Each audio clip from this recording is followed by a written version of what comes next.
And now, HBO Sports presents World Championship Boxing.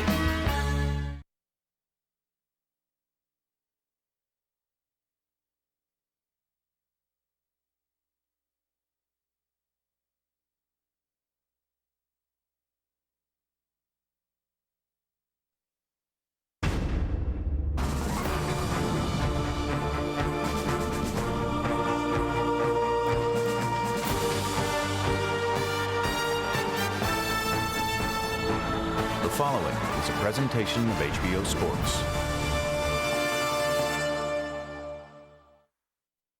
He's back. Floyd Mayweather. It had been nearly 2 years since Floyd Mayweather walked away from boxing as the sport's pound-for-pound best.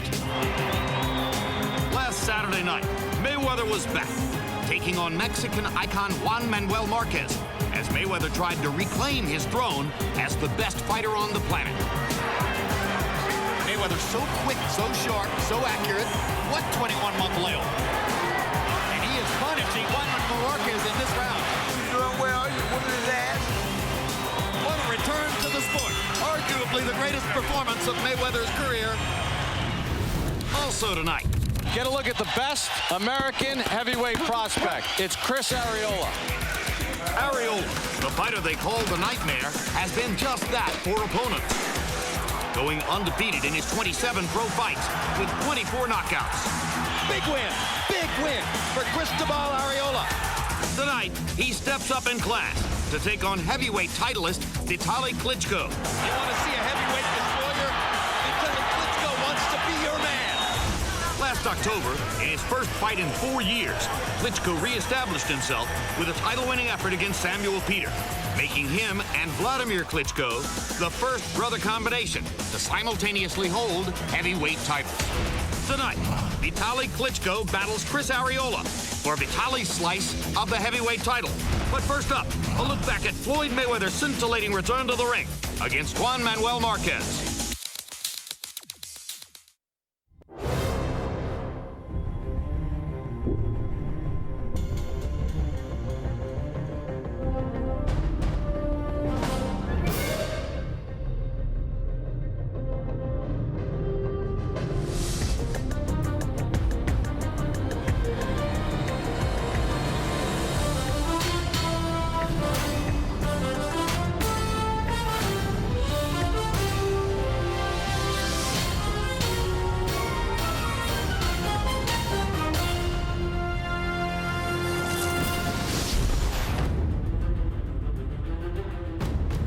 From the Staples Center in Los Angeles, California, it's HBO's World Championship Boxing.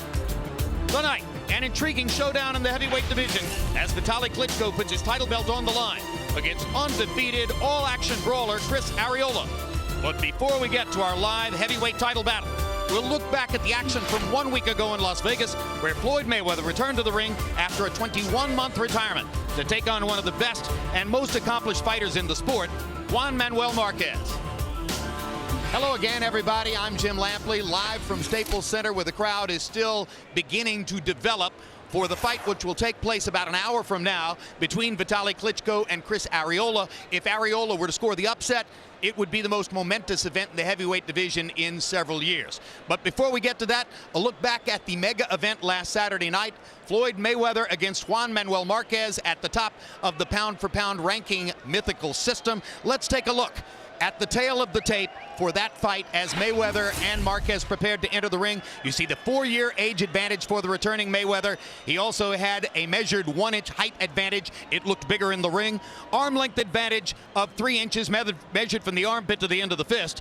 And though for months the media expectation was that the fight was set at a catchweight of 144, under a contract rewritten in the last few days before the fight, Mayweather was allowed to weigh in at 146, though he paid a monetary penalty to Marquez for the 2 extra pounds. Now let's go back to last Saturday night to see how I called the fight in company with Emmanuel Stewart and Max Kellerman. Round 1 begins. Floyd Mayweather back in action for the first time since his conquest of Ricky Hatton at the end of 2007.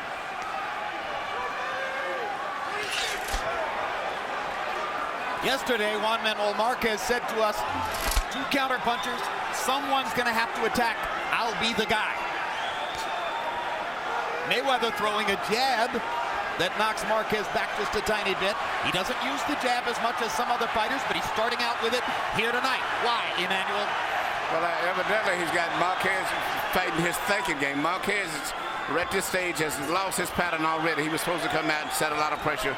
Floyd has got him into playing the thinking game right now. And the jab is way better for Floyd because he's bigger. And as long as he can keep him at that space, it gives Floyd time to timing coming in, like he called Ricky Hatton. He likes to keep you where you punch at a long distance.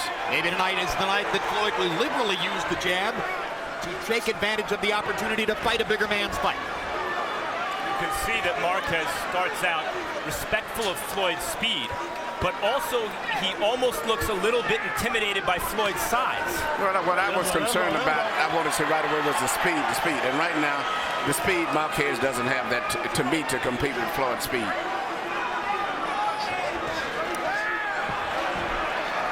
Marquez relies on timing, and timing does counter speed effectively.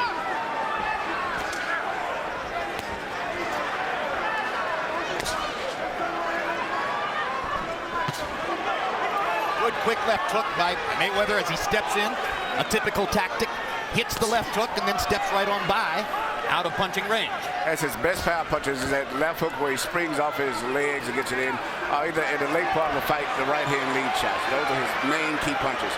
Very simply, if the fight is going to take place at this pace, Marquez is up against it. He needs more action and a faster pace. Marquez has never been a fast starter. Usually takes his man's measure, much like Floyd does, and counters effectively later. Good left hook in there by Marquez. Brings the Marquez rooters in the crowd to life. And as they lean in against each other, you get a picture of Floyd's size advantages. The taller man, his shoulders are above Marquez's. Quick left hook by Mayweather as he steps in again.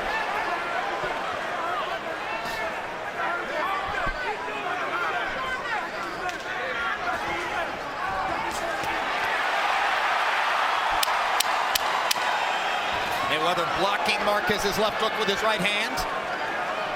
Marquez very cautious, very respectful of Mayweather in round 1.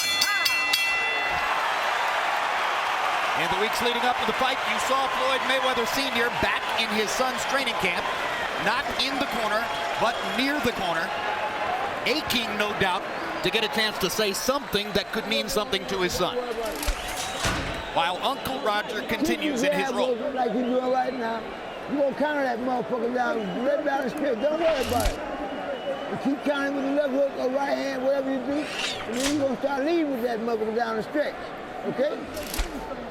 Good work.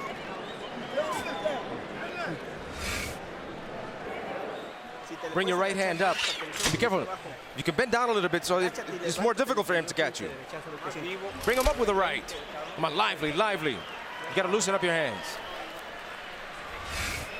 Very good, very good. You did very good. You can do it. You can do it. Well, so much for ring rust. Floyd Mayweather in his first round in 21 months. Economical and precise. 18 landed punches in 31 tries. 58%. Reducing Marquez to 4 out of 52. Only 8%. A dominant round for Mayweather in round 1. And a picture of the challenge that Marquez faces.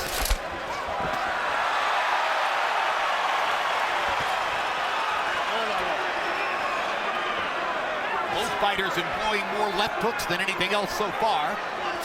Mayweather's effective. Marquez is hunting and pecking, trying to find a way to land one. It's even like Marquez is throwing those punches there. The crowd gets excited, but Floyd, particularly being that he's bigger than using his size, he just merely leans back and uses his left shoulder and his right glove, and he doesn't get hit. That's what he does anyway, but with a smaller guy, it's even more effective. Yeah, most of Marquez's left hooks have been easily blocked by Mayweather's right glove. And you know, but Floyd is trying to get that left hook of his off to catch Marquez with. And if he lands, he's going to have way more power. Floyd is the faster fighter, obviously, so far. But they both, to me, seemed like coiled cobras.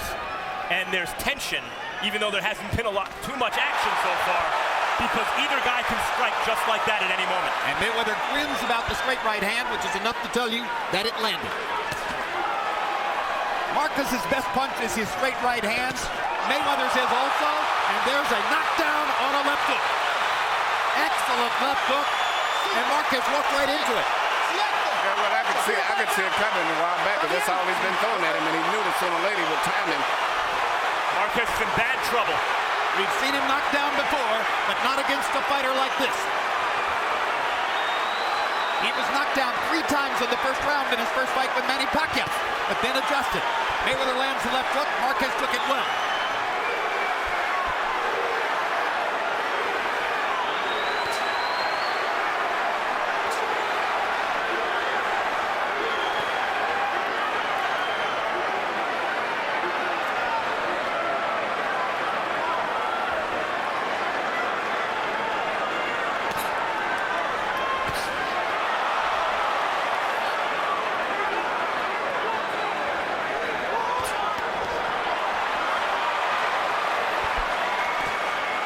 Well, if anything, Marquez is not ceasing aggression.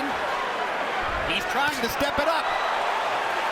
He's landed a couple good shots in this round. But, of course, Mayweather has scored a knockdown on the left hook.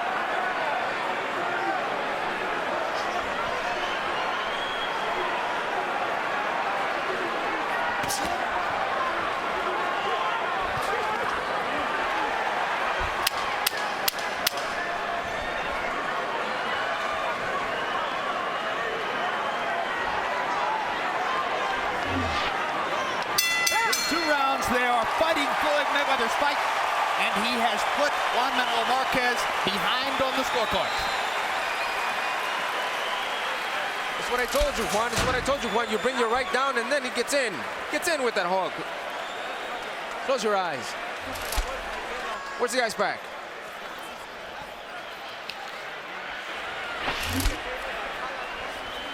You see, he throws the hand, and he brings it over the top lively.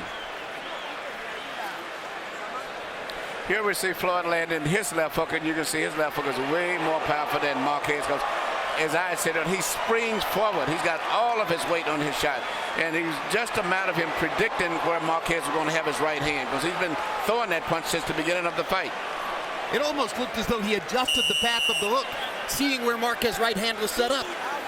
An amazing knockdown by Mayweather. He landed 18 out of 26 punches in the round by CompuBox count. That's 69%. Marquez was only 4 out of 34. The first 2 rounds have been a wipeout in favor of Mayweather.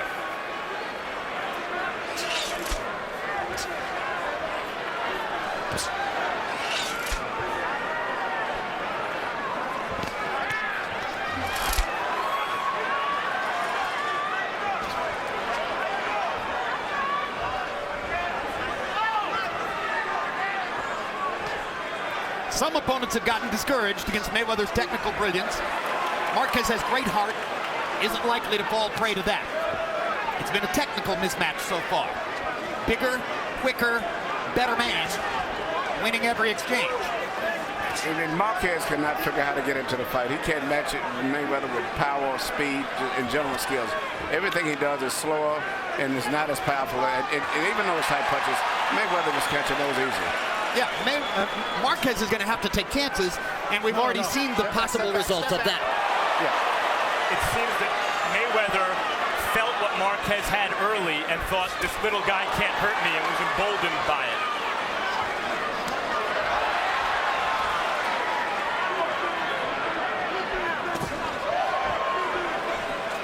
Quick left hook lands inside for Mayweather. Marquez tries jabbing to the chest, eats a left hand as he walks in. Mayweather so quick with the counters, so sharp, so accurate. Again, what 21-month layoff? And for those who have complained in the past, and it seems like we all have, about the entertainment value Floyd brings once the bell rings. Last time we saw him against Ricky Hatton, he was pretty entertaining, and he's been pretty entertaining so far.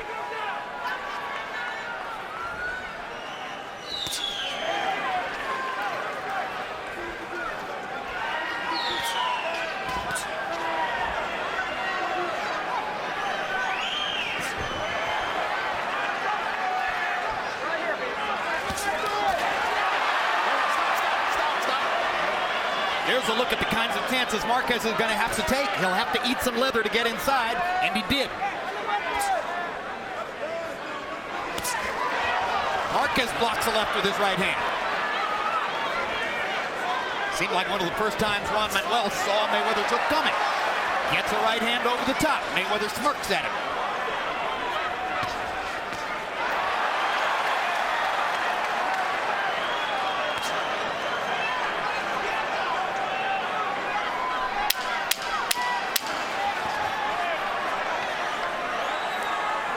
Every time that Marquez punches it, that he has to run in and do it, which means he's going to get caught sooner or later with one of those counter left hooks. He's had to lunge and punch.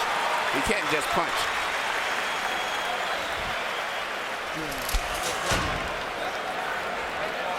All right. Keep your jab working. Keep your jab working. You're doing well. You're whooping his ass. But here we got to do now. We're going to wait about another round, so we'll put a full counter on his ass. All right? How's it going? Good. Good, you did good. But you see one punch or two. Come on, we told you it was going to be combinations there. Come on, that's it. He's got nothing, he just throws back, he doesn't throw the right. Left hooks, that's all he has, that's how he comes in. So bring it up, cover yourself against the hook, and throw the combinations, not just one punch. Come on, you've got too much to do. Throw the whole total combination, look for him. Governor Arnold Schwarzenegger seated in row 2. George Lopez, seated near Governor Schwarzenegger, demands the camera shot. Harold, aside from George Lopez, who's the leader so far? Okay, Jim. 3-0, 30-26. Floyd Mayweather Jr. Jim, you know, I find it very, very interesting that Floyd drops that left hand all the time, and Juan Manuel Marquez doesn't try to throw a straight lead right hand. I mean, I would throw right hands all day at Floyd Mayweather because that left hand is so low. He's got the right hand across the chest, good defense with the right hand, but he drops the left hand constantly. But he's winning his fight with great, you know, really great left hooks. Nice left jabs. Look at that. He's got that left hand way down, but he scores that left jab hard to the body. 3-0, Floyd Mayweather. You know, Juan Manuel Marquez has shown us that he's truly great at thinking his way through a fight. He makes fabulous tactical adjustments, as he did against Juan Diaz earlier this year. I'm not sure I've ever seen a look of such discouragement on Marquez's face, as was the case between rounds 3 and 4. I agree with you, Jim. I didn't like what I saw in his eyes. He was not looking at or listening to Nacho Beristain. He seemed to be in his own world.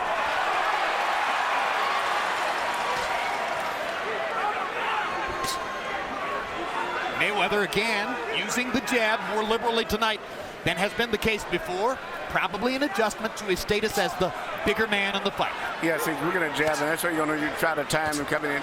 And as Harold was saying, that Marquez should throw more right hands, but if he does, he's going to have to throw him at such a long distance that he's going to be open to get countered with a left hook as he comes in, because he's too short and too small.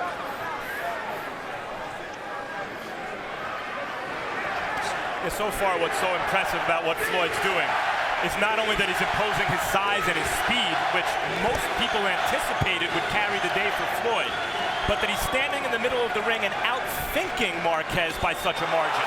There's the straight right hand lead, which Harold Letterman was wondering about, and that time Marquez got it across the top, eliciting a grin from Floyd Mayweather. Even when he lands those punches, Floyd is rolling and pulling his body where he's taking the steam out of the punch. It's not like he's really there. So he doesn't take the full impact of the shots hitting him. And he tucks his chin well behind the left shoulder. Yeah, tucks it very with his head pulling, rolling away. But when he shoots his shot, you see he's lunging with full power forward. And there's bleeding outside the right of Juan Manuel Marquez's right eye. Probably the product of Mayweather's persistent and excellent jab and left hook.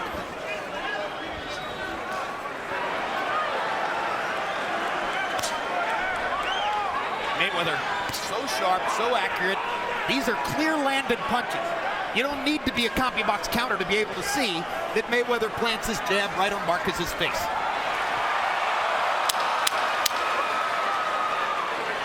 When you're bigger than the guy and faster, that's a real tough combination to overcome. Sometimes the guy may be smaller like Mike Tyson was with big guys, but he overcame with his speed.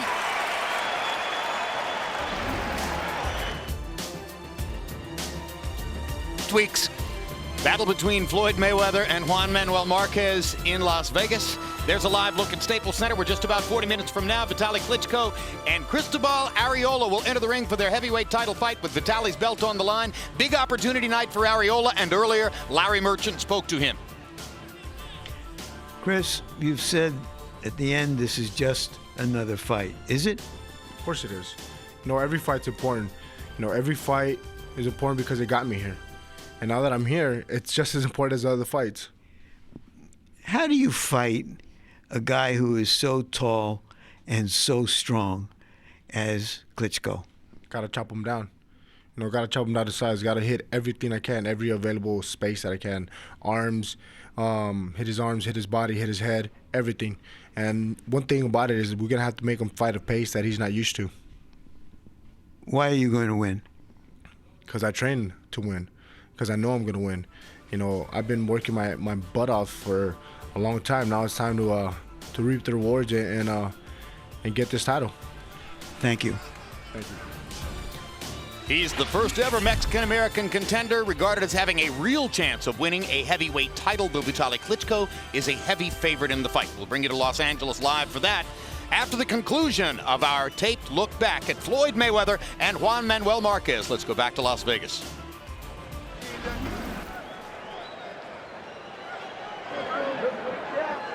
Jab was kind of over that motherfucker. Keep your jab working. You win every round anyway. But keep your jab pumping. Keep your jab pumping to the body, to the head. Keep your jab pumping to the body, to the head.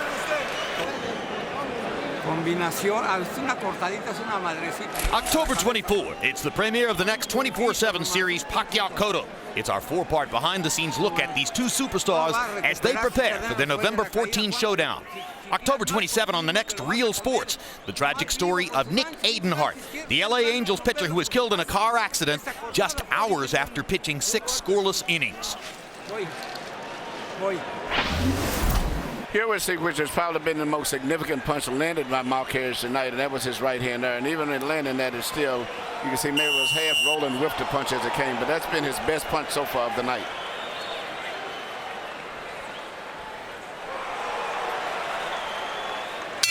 Crowd responding to the replay here in the arena. Round 5 begins. It's been all Floyd Mayweather so far. He had a knockdown in the second round, which has given him a wide margin in the fight. Harold Letterman so far has given every round to Mayweather. 5-point lead through 4 rounds on the unofficial Letterman cards.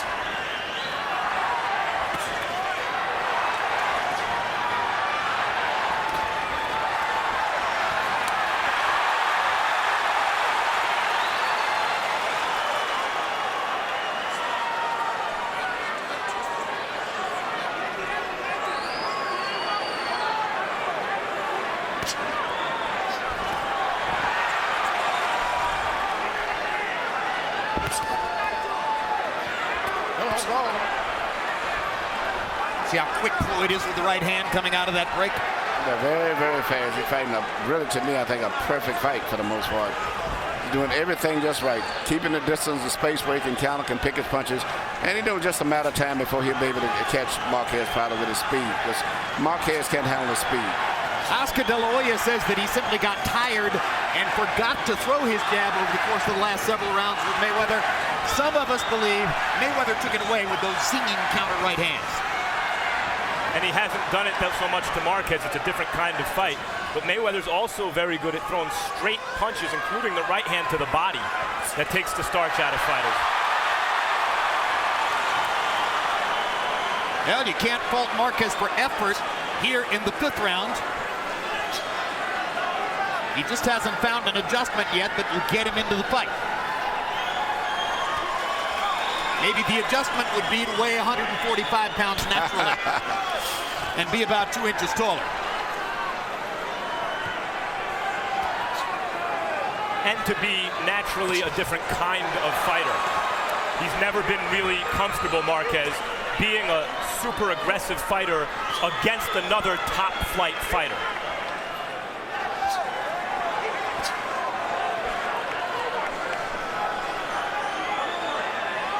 As long as Marquez is going to stay back there to avoid Floyd's offense, He won't be able to mount an offense of his own. This is what he must do.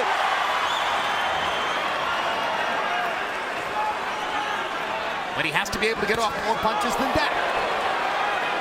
Mayweather so elusive, so good with his feet. Quick left hook by Mayweather blunts the Marquez assault. And that's his very typical same type of left hook which he knocked out Ricky Hatton with.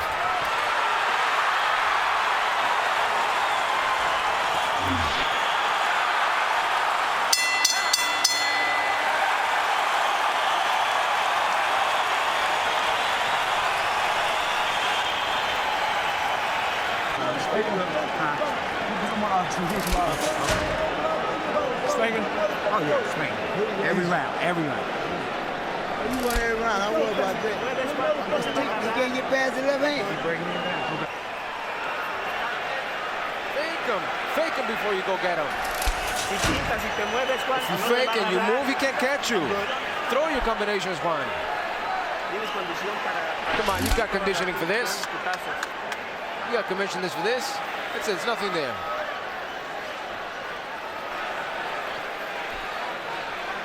How are we going? Well, the fight, he's winning it. He's winning it. You're closing it, the gap, but you've got to throw more punches, and your attacks have to be more continuous. Attack, but don't be frontal. Understand? Seconds out. Now Taverostein telling Juan Manuel Marquez the truth. Let's go, Alvarin. Through round 5, CompuBox averages per round. Mayweather 18 out of 30, Marquez 5 out of 43. 60% to 12%. Mismatch.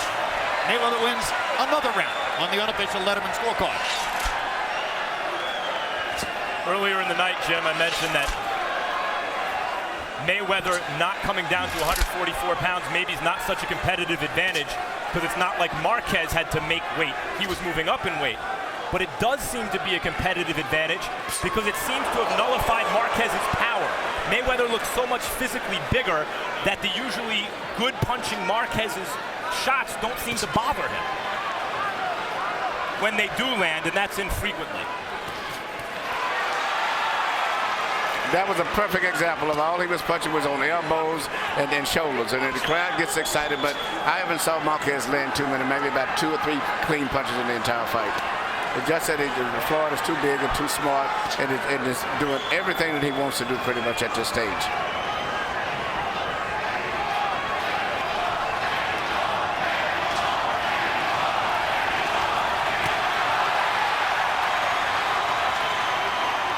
Marquez excited the crowd with one left hook. Mayweather lands his own precise left hook.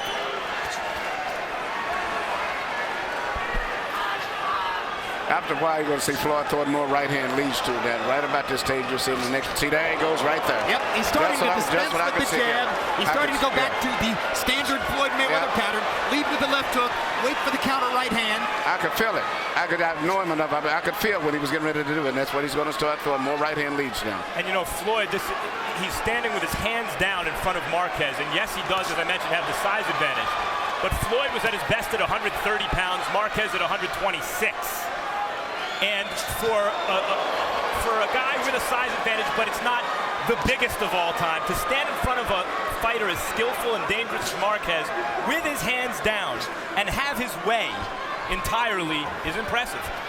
I don't think he's in any danger with his hand down with it. I think he's too big and too fast. I mean, and he can pretty much control whatever Marquez does. So Max, you think Mayweather was distinctly better at 130 than he is now? I don't know that I can choose a best weight for Floyd Mayweather. That's a good point. Kind of like Manny Pacquiao, they've been scintillating in multiple weight classes. I guess Mayweather's best night, considering the opponent, Diego Corrales, and that was 130 pounds. I agree with you. That was still most impressive performance. That was definitely his best night. But that's one of the best I've ever seen any fight had. This is a pretty good night too. Hatton was a good night. De La Hoya was a good night. Well, he has mostly good nights. His nights go between good and great. That's right. This is a great one. And he is punishing Floyd Mayweather, Juan Manuel Marquez in this round. And Mayweather brought the crowd out of their feet with a brilliant performance down the stretch of round 6. Well, I told you. Well, I told you, that motherfucker gonna be back like I said he was. Keep doing what you're doing. Keep your jab pumping. Don't lead right hand. You get in the corner, you can't do shit anyway. Keep pumping, one more time. ¿Estás bien? ¿Quieres seguir peleando? Ok. Esos fondos que pones, por favor. ¿De qué? ¿Por qué viene a preguntar? ¿Estaban mal o qué? Bring your head up now. Use your combinations and follow it up. Then from the body, then to the top. Straight punches. Here you see a really perfect example of Floyd Mayweather's speed and skill. He moves from a punch, counters and lands a punch, and gets away from another punch, all at the same motion. In 2 fights against Manny Pacquiao in 2004 and early 2008, Juan Manuel Marquez gave Pacquiao all he could handle. A draw and a 1-point split decision loss. Yeah, so far, Marquez has been completely dominated by Floyd Mayweather. Harold, how do you have it through 6? Puckish him 6-0, 60-53. Floyd Mayweather. You know, Jim, he's landed that left jab beautifully, landed that straight right hand, the lead right hand, landed the left hooks. I mean, the only thing I see Marquez landing is an occasional harmless flurry that's really not doing a lot of damage. I mean, basically, this is Floyd Mayweather's fight. And, you know, I'm not a big numbers guy, but if you look at numbers, Floyd's 7 points ahead on my card, which means that he won the fight, unless Juan Manuel Marquez gets a 10-8 round somewhere along the line the rest of the fight. 6-0, Mayweather. I think Marquez will take a 10-9 round at some point. Hasn't seemed to win one yet. Hasn't really been close. Let him go. Stop. Okay. We are told by our interpreter Jerry Alaya that between rounds 6 and 7, referee Tony Weeks went to Marquez's corner and actually asked if he wanted to continue. The answer, of course, was yes.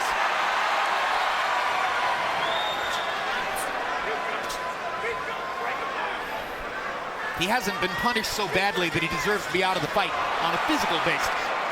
He's just not in it tactically. Hands free. Stop.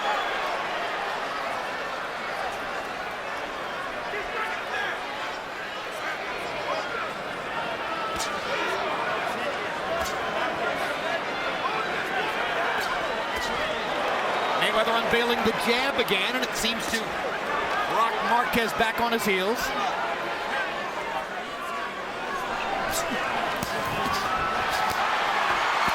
There's a left hook that finally landed on the face. Finally, Marquez got a clean shot to Mayweather's chin, and of course, it seemed to do no great damage. No. Now he smiles at the uppercut. It created more excitement with the crowd than it did the impact on Floyd.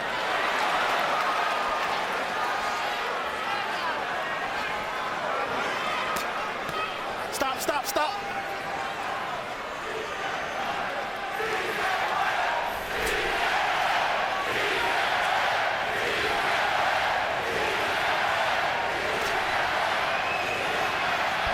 I said earlier it's like two cobras squaring off, but so far it's been more like a cobra and his prey. Mayweather pitching an absolute shutout. Landing his right hand and his left hook with impunity, smiling, stepping back. Marquez trying so hard and getting practically nowhere. Marquez had his best exchange in that round, but P. Diddy reflects the enthusiasm of all the Mayweather rooters in the crowd for the brilliance of Floyd so far. It's got to be more continuous. Up top, you have nothing. Bring your hands up, Juan. He's laughing, he's smiling at you because you bring your hands down. And he attacks you. You understand? Bring your hands up and throw your hands and use the combinations. Let's take a look at where Floyd Mayweather's punches have gone tonight against Juan Manuel Marquez. 17 left hooks to the body, or left hands to the body probably, right hands, a few of them, and almost all the rest of the landed punches to Marquez's head. When you throw body shots, you're taking a little bit more of a chance that you're going to get countered. So if you're completely dominating a guy upstairs and you don't really feel a need to invest in trying to wear him down physically, and you don't bother to take too many chances throwing body shots, and that's the way Mayweather has treated this so far. CompuBox numbers through the 7th round. Mayweather 136 out of 232. That's a 60% connect percentage. Marquez has only landed 40 punches in 7 rounds. That's even fewer than Rocky Juarez landed against Chris John in a preliminary fight here in which Juarez shockingly wasn't really in it. Mayweather has done the same thing to Marquez. And even the punches he landed were glazing punches. It was half deflected punches. He hasn't landed that many clean punches. It's those type punches out. One left hook, a couple of right hands. Other than that, practically nothing. Mayweather has done more or less whatever he wanted to do.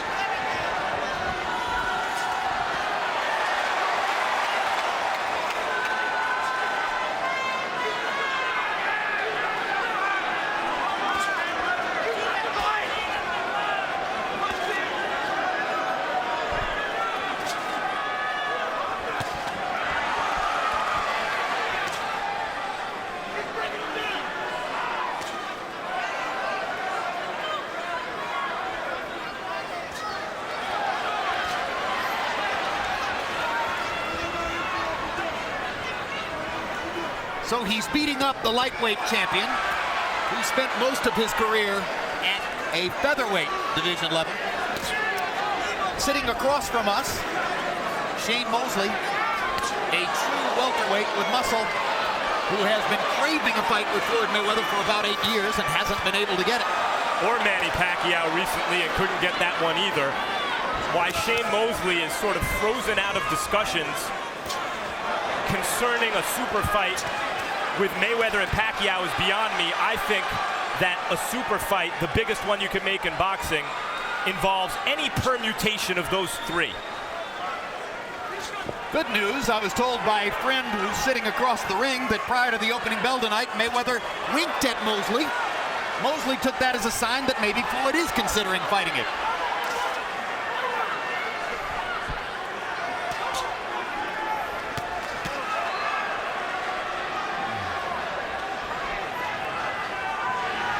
And of course, the import of my statement that he's beating up the lightweight champion who spent most of his career as a featherweight is that Floyd is now seemingly a natural welterweight fighting as a welterweight.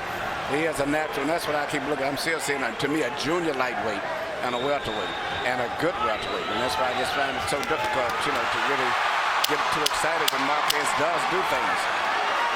Because he's not strong enough physically to be effective.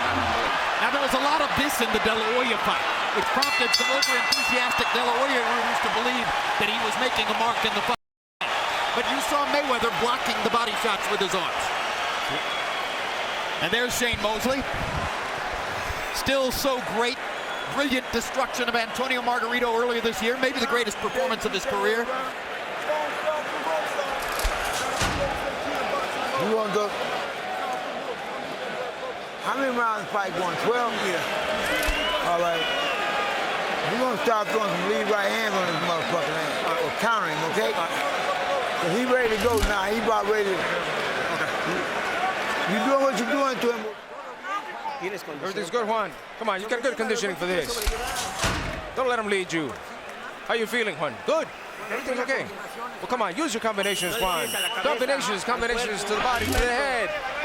To the body, to the body.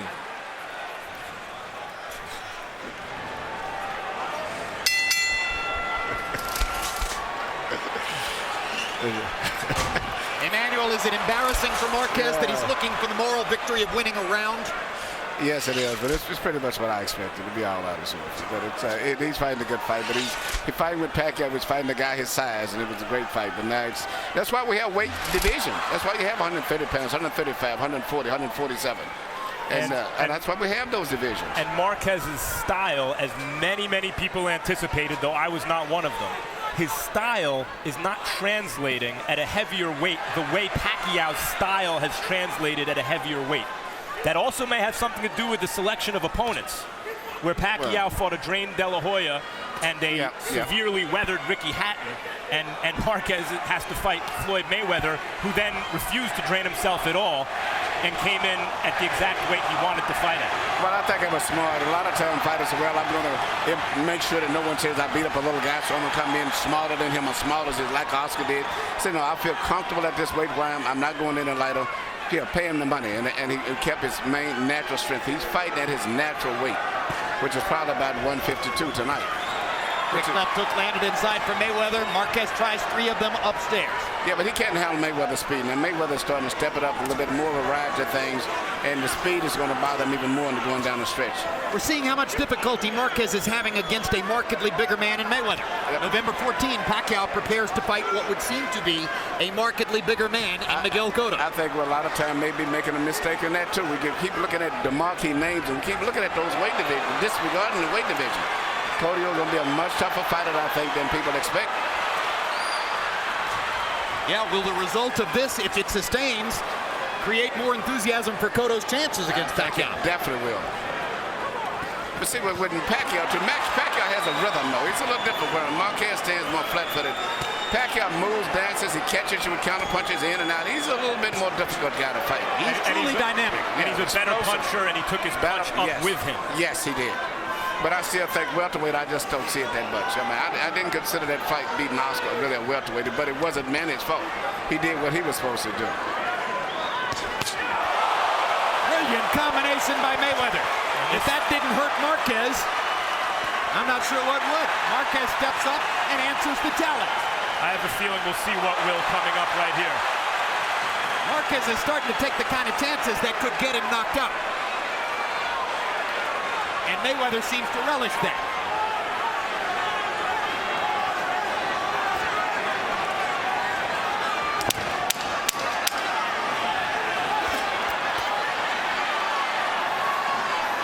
All the steam seems to be gone out of Juan Manuel Marquez's punches at this point in the fight.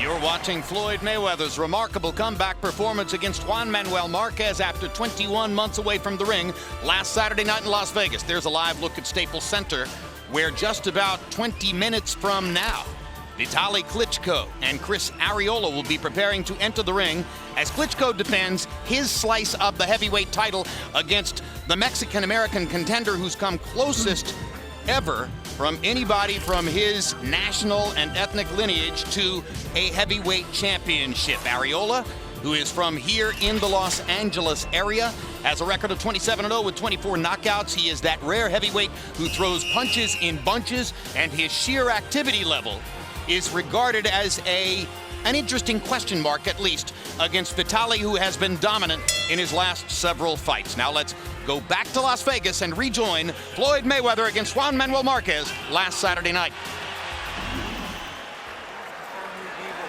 You've got to be lively. You've got to be lively, sharp. On the inside, you're not throwing punches, just there. Throw the combinations, Juan, please. 10, 11, 12, throw the combinations, please. Bring your hands back and bend your waist. Go. Keep doing like what you just did this round. Here you see a classic display of the hand speed of Floyd Mayweather compared to Marquez. He lands 2 clean, beautiful, perfectly timed punches right away, as soon as Marquez moved right into range. And there's nothing that Marquez can really do to stop that.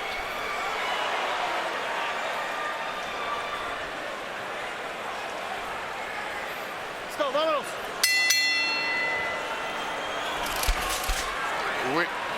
We was mentioning, Max, earlier that just a victory for Marquez would just to be the winner round.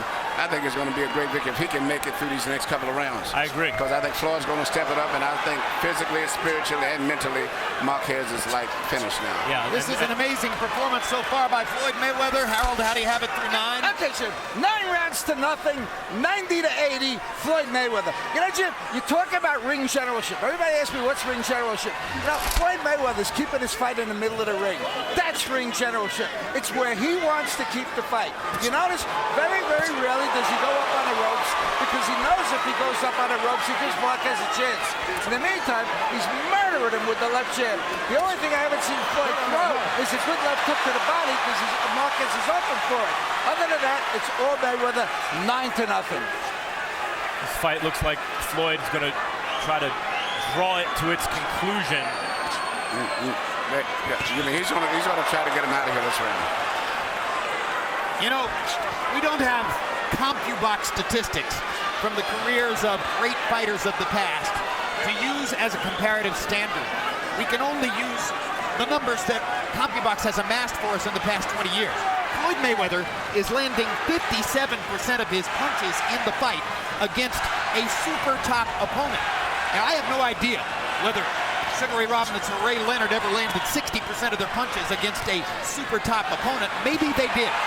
But this is the kind of performance that establishes how brilliant Mayweather truly is and how technically profound his skills are. Albeit against a smaller man. Those who said heading into this fight that it was a mismatch because of Mayweather's size and speed were right. And in addition to the size and speed, you're seeing a mismatch of skill. And against Juan Manuel Marquez, that's saying something.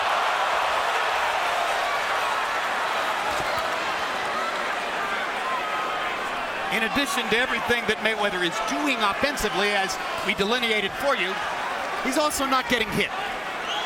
Marquez is landing, by CompuBox count, 12% of his punches in the fight.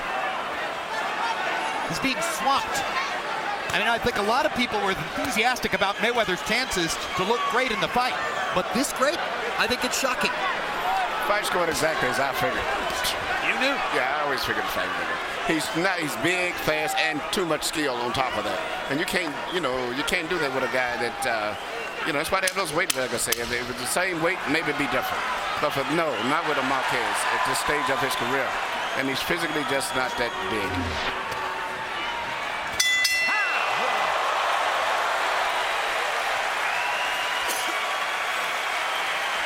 Certainly appears that Floyd may be capable of knocking Marquez out when he wants to, if he'll take a risk. And at this point, what risk is it? Don't bring your hands down. Are you very tired? No. Don't bring your head up. Are you good? Okay. To the body or to the head. All right? Keep moving your shot. Moving every round. To that right hand to the body, right hand to the head, because he don't give a fuck what he trying not to get hit. That's all he trying not to do. Once we see the end. Marquez cannot seem to hold off anything that Mayweather's doing pretty much. Mayweather's hitting him at will. The reason he hasn't stopped is because he hasn't opened up all the way yet. CompuBox numbers in round 10.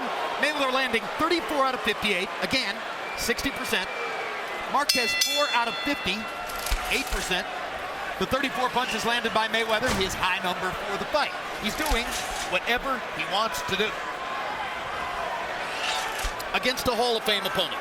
Yeah, guys like Roy Jones and Oscar De La Hoya had fights in their careers against marketable, smaller men where they completely dominated them. Roy Jones against Vinny Pazienza, Oscar De La Hoya against Arturo Gatti. And Pazienza and Gatti were good fighters. But Marquez is a top pound-for-pound fighter. And against him, Floyd Mayweather now has landed more punches than he's landed in any other fight, and he's totally swamped all the previous statistics about people landing punches against Marquez. He's making a mockery out of what some expected to be a true summit meeting. Yeah, the impression Floyd's leaving here is even if you took away the size advantage, he would be way too much for Marquez. And certainly those people who've been so enthusiastic about Pacquiao's chances against Mayweather may now have to re-examine that theory. And that's one of the reasons Floyd chose Marquez clearly as his comeback opponent.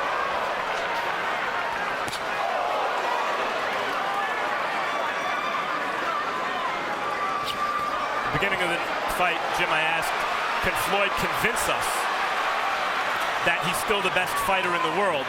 Some would say, well, no, not against Marquez. He's too small, and he was cherry-picked by Floyd because he was too small. But this is the kind of performance that will convince many that Floyd is still the best fighter in the world.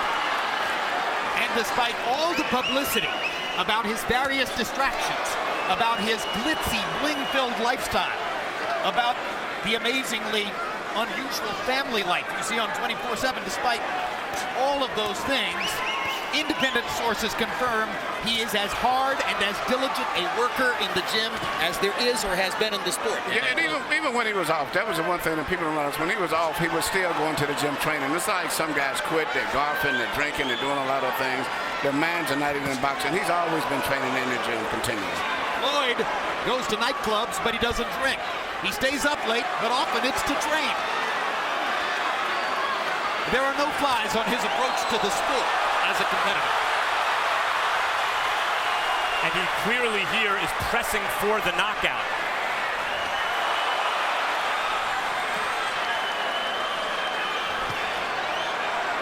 Something he's been criticized in the past for not getting when he's outclassed certain opponents.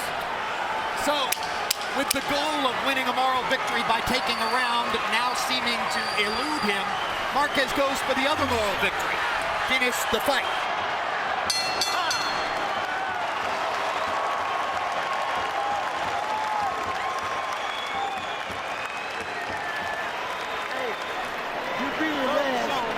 You beat his ass, but try him one more time anyway. Try him one more time, you beat his ass. You don't think you're gonna try him, that's why you're gonna try him. Walk on his motherfucking ass, keep bombing on him. Throw your combinations. And bring your hands back high. Finish with dignity. You're here. Come on. You understand? Yes. It's the last round. That shit, he don't know that's coming. One time. Last round, Last round. Last round. Last round, but you walk to him and keep doing what you're doing, so don't lack up on his ass. Finish the round strong, okay? All right. Keep boxing. Keep boxing. Tricky, that tricky shit. Let's go. So if the 34 landed punches in the 10th round aren't enough to impress the crowd, Mayweather landed 41 out of 65 in round 11 in what is an increasingly embarrassing wipeout for Marquez. Right, it's a fight that may go the distance if Marquez lasts this round, Jim, in which the winning fighter is landing a higher percentage of shots than we can ever remember, and the losing fighter is landing a lower percentage of shots than we can ever remember. Indeed. What a poignant instruction from Nacho Beristain between rounds. Finish with dignity.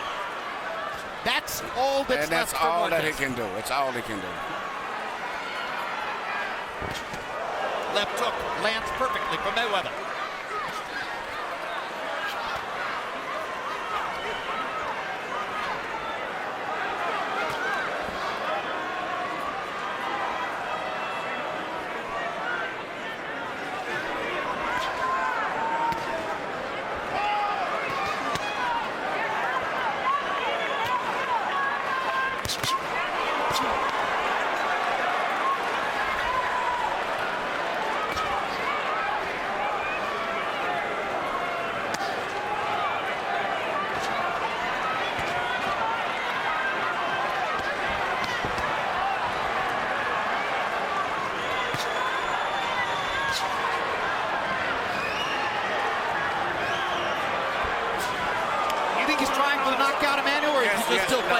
He's trying to knockout, but it's still that little conservatism in Floyd and little that's still just there. But he's going for the knockout the best he can. But he's not just not the type of guy that's going to go wide open. It's just not him. I think he pressed it a little bit in the last round. Thought, all right, it's not so easy to get this guy out of there. And this round is not pressing for the knockout in quite the same way. Well, it may frustrate some fans and observers that he doesn't seem to take any even remotely unwarranted risks, but then again, when you're this good, why should you? Jim, you mentioned earlier that it's one huge competitive advantage that Mayweather enjoys, that he will not take more risks than necessary. To please anyone. He's only really interested in pleasing himself. And in terms of the marketplace, he compensates for the paucity of knockouts compared to some other fighters he's compared with, like Sugar Shane Mosley and Manny Pacquiao. with his mouth, where he's able to talk up a fight.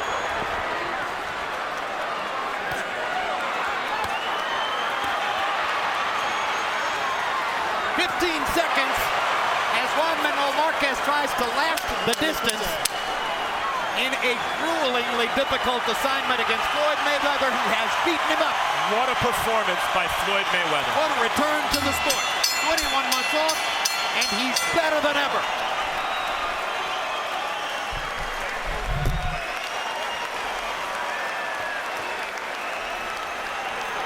Arguably the greatest performance of Mayweather's great career. Unquestionably, he will move to 40 wins, no losses.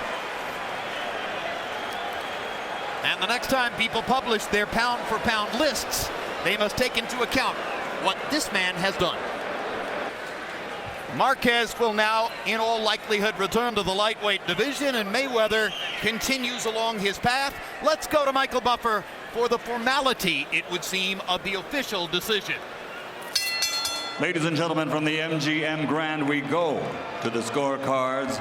William Lurch scores at 118-109. Bert Clements, 120-107. Dave Moretti, 119-108. All to the winner by unanimous decision. He's back. He is Floyd Money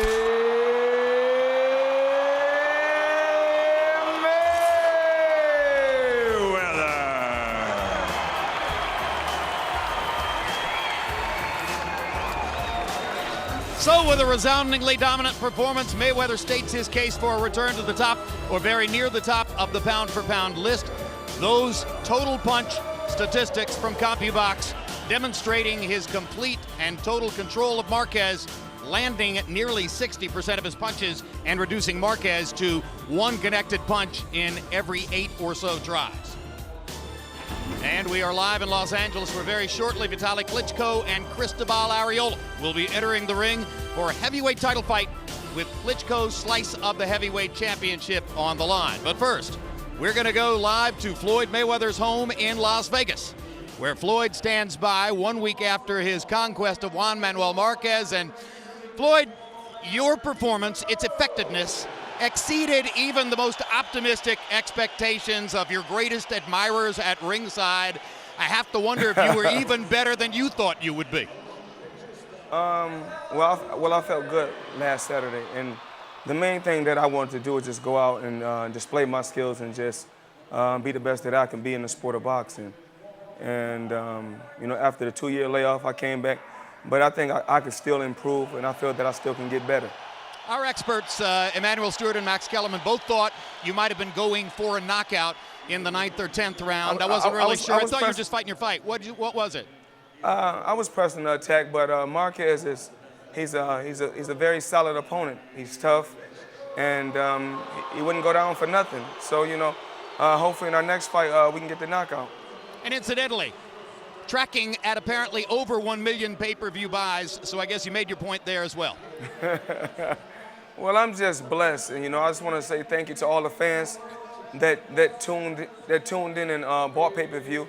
I appreciate the support. Mayweather Promotions is going to continue to keep moving forward. We're looking for some young and upcoming fighters, and I let my team handle everything. Leonard and Al Heyman has done a tremendous job with Mayweather Promotions and done a tremendous job with my career. It felt good working back with my father, and it felt good working with my Uncle Roger Mayweather also. All right, as we get ready to look at the future, we want to go back to the moment when Shane Mosley either intruded or was invited into your post-fight interview. And I want to set this up. Our viewers are going to see you motioning Shane toward you, and I'm also told by people who sat on his side of the ring. You were winking at him.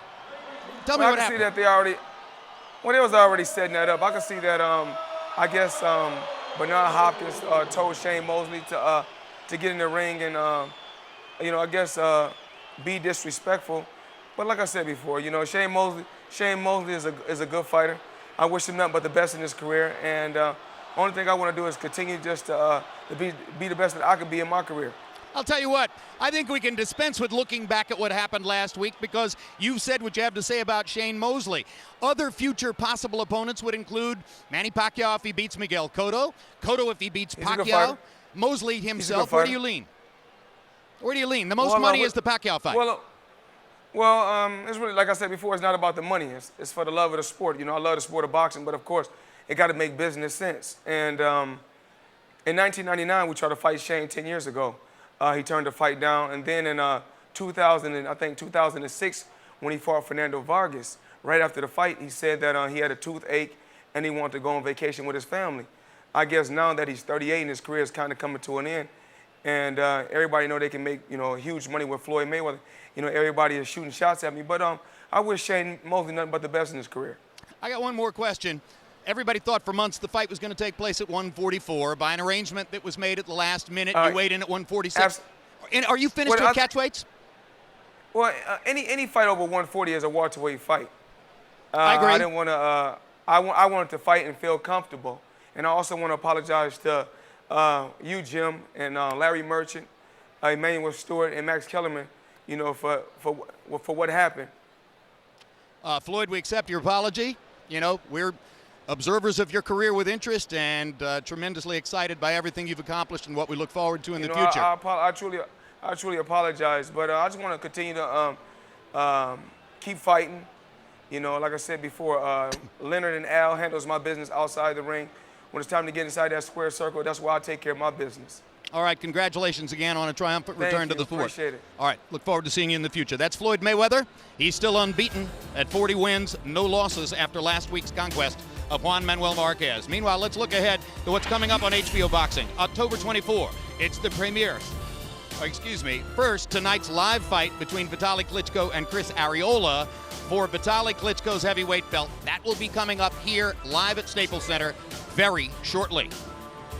Now I will move ahead, and I apologize for the misstep. October 24, the premiere of the next installment of 24/7. This time around, we'll take you inside the lives of superstars Manny Pacquiao and Miguel Cotto as they prepare for their big fight this November. October 27, catch the premiere of the latest Real Sports, featuring a look at the tragic death last April of Angels pitcher Nick Adenhart.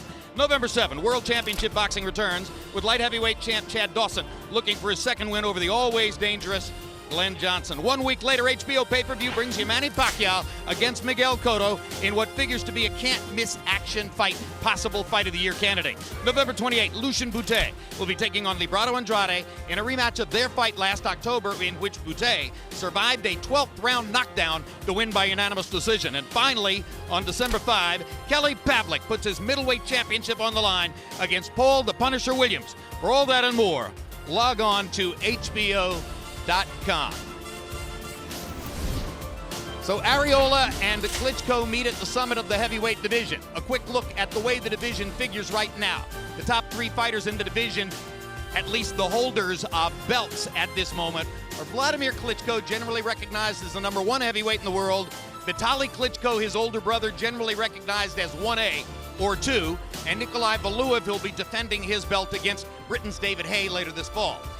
Who are the Americans? As American fans continue to look for somebody who can reinsert the United States into the top level of the heavyweight picture, Cris Arreola gets his chance tonight. More on him very shortly. Eddie Chambers has a probable date with Vladimir Klitschko early in 2010. He's a cagey defensive fighter, and so is Kevin Johnson, who is unbeaten, though seemingly underpowered, with only 9 KOs among his 23 fights so far. And there is a look at the man of the moment. This is tremendous opportunity night for Cris Arreola, who becomes a giant star if he can upset Vitali Klitschko. Let's take a look at why.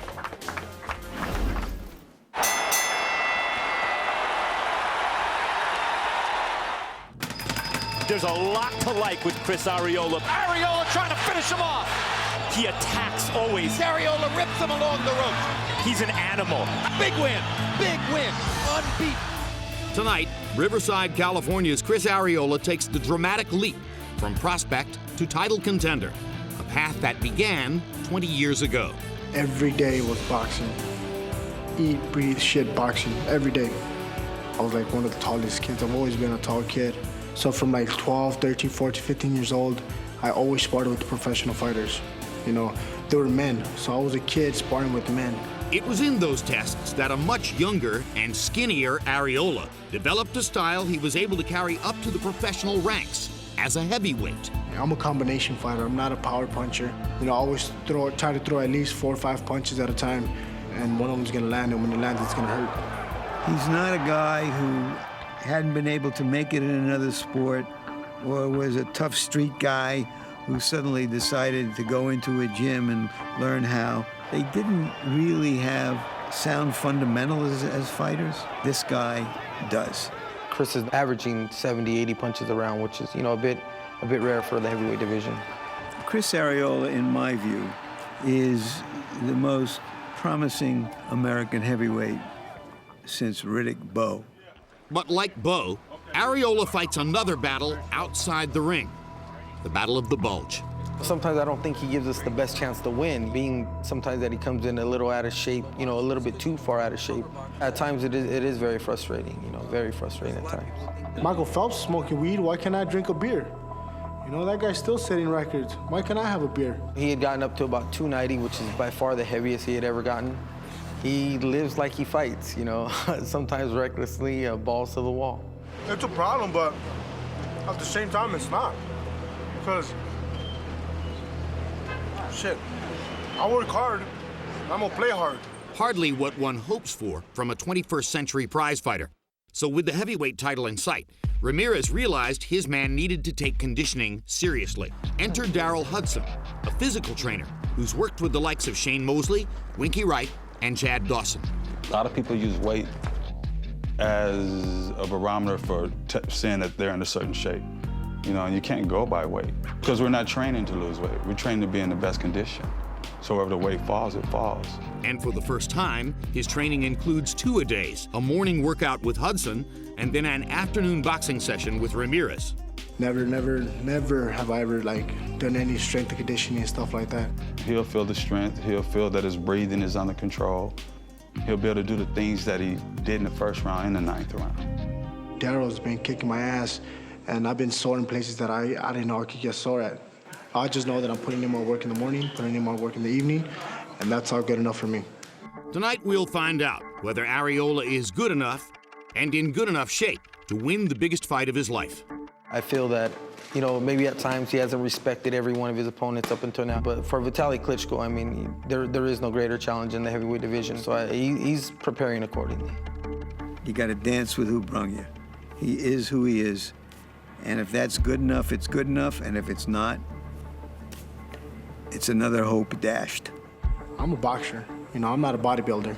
You know, I'm not a pretty guy. I don't give a fuck. I'm in there to box. I'm in there to fight. I'm in there to bang some heads. I love it. I live for that stuff. Arreola is acutely aware that his weight struggles have become the stuff of urban legend. At Thursday's weigh-in, he couldn't resist playing with that a bit. He stepped on the scale first, wearing the t-shirt as you see. Under the t-shirt, hidden from view, was a 20-pound exercise vest. So wearing that vest, 272 pounds. he weighed a shocking 272 and instantly revealed the joke to Vitali and all others surrounding him and stepped back onto the scale for a far more civilized and propitious 251. 250. So score the first joke for Arreola. But bettors believe that the joke is going to be on him, Larry, as the odds are up to something like 5-1 in favor of Vitali Klitschko. You were quoted in the piece, or you said in the piece, that he's the best American heavyweight prospect since Riddick Bowe, and that's been quite a while. So do you give him a serious chance to win tonight? Guilty. And sort of besotted since we first saw him 3 years ago, thinking then, could this be the great American hope who goes to a Klitschko not to die? Like Riddick Bowe, Arreola is a plus-size heavyweight with smaller heavyweight skills. That doesn't count the diligence and the discipline that normally go with a championship-level fighter. He sort of jiggles in places that he shouldn't jiggle in. But he has an aggressive pressure style that can make an old fighter look older, even if, like Klitschko, he is diligent about his work still and looks sculpted. Or he can make him look younger if he keeps getting tagged by big punches. We're here to Jim to find out whether he has the substance to go with that style on this level of the game. And some of the 13,000 or so who have come into Staples tonight were probably here 6 years ago, in June of 2003, when Vitali Klitschko made his biggest, bravest statement toward heavyweight superiority. Since that time, his date with Lennox Lewis, he's really had two segments of his career separated by a 4-year layoff created mostly by injuries that wouldn't let him out of training camp. But in the two fights since his most recent return, he may have been better than ever. Let's take a look. In June 2003, Vitali Klitschko challenged then heavyweight champion Lennox Lewis for his title. He rips him again with a right hand. Lewis momentarily wobbles. Vitali Klitschko is roughing Lennox Lewis up. It's just a Pier 6 brawl in there, guys. While a badly cut eye ended Klitschko's night after 6 rounds, his spirited but losing performance vaulted him into public consciousness as the heir apparent to Lewis. Isn't it fair to say tonight, Lewis wins the fight, Klitschko wins the event? Less than 1 year later, Klitschko would not be denied in his next championship fight against Corey Sanders. And Vitali Klitschko is going to try to finish it right here. Finally, the referee rescues Sanders, and Vitali Klitschko stakes his claim. In 2004, Klitschko reinforced his status as the top heavyweight with a definitive win over Britain's Danny Williams. You want to see a heavyweight destroyer? Vitali Klitschko wants to be your man. He wants to be your man right now. Since then, a string of injuries forced Klitschko into retirement, during which time he twice ran and lost in bids to become mayor of Kiev in his native Ukraine. In his absence, his younger brother Vladimir emerged as boxing's top heavyweight. In 2008, 4 years following his last fight, Vitali returned to boxing and recaptured a title with a dominant performance against Sam Peter. That win established the Klitschkos as boxing's first brother combination to simultaneously reign as heavyweight belt holders. And we bring you back live to ringside with our World Championship boxing expert, Emmanuel Stewart, who trained Lennox Lewis to that victory over Vitali 6 years ago. Tough one. Who now trains Vladimir, the younger, more decorated brother of Vitali, and who's also been in the gym quite a bit with Vitali. What are the best reasons why Big Vitali is such a heavy favorite over Arreola tonight? I think one of the reasons is that great fight that we were just watching in 2003. Even though he lost the fight, he became a very popular person with the fans. And I think when you consider that, and you consider the fact that in every area, when you start breaking it down, size, experience, punching power, everything favors Vitali Klitschko. And the people perceive him as being like an unbeatable guy. He's the brother of Vladimir, the one that is recognized by most people as the main champion, but he's considered the tough guy. And he's a very physically imposing man in the ring. Probably, I'd say, next to Sonny Liston and Mike Tyson, one of the most intimidating guys that I've ever saw in the ring. Fascinating. More intimidating than Lennox. I would say so. There was something about, I think, not only Vitali is a very tall guy, but he holds his body in some upright position. He's a tall guy that gets taller when you see him in the ring.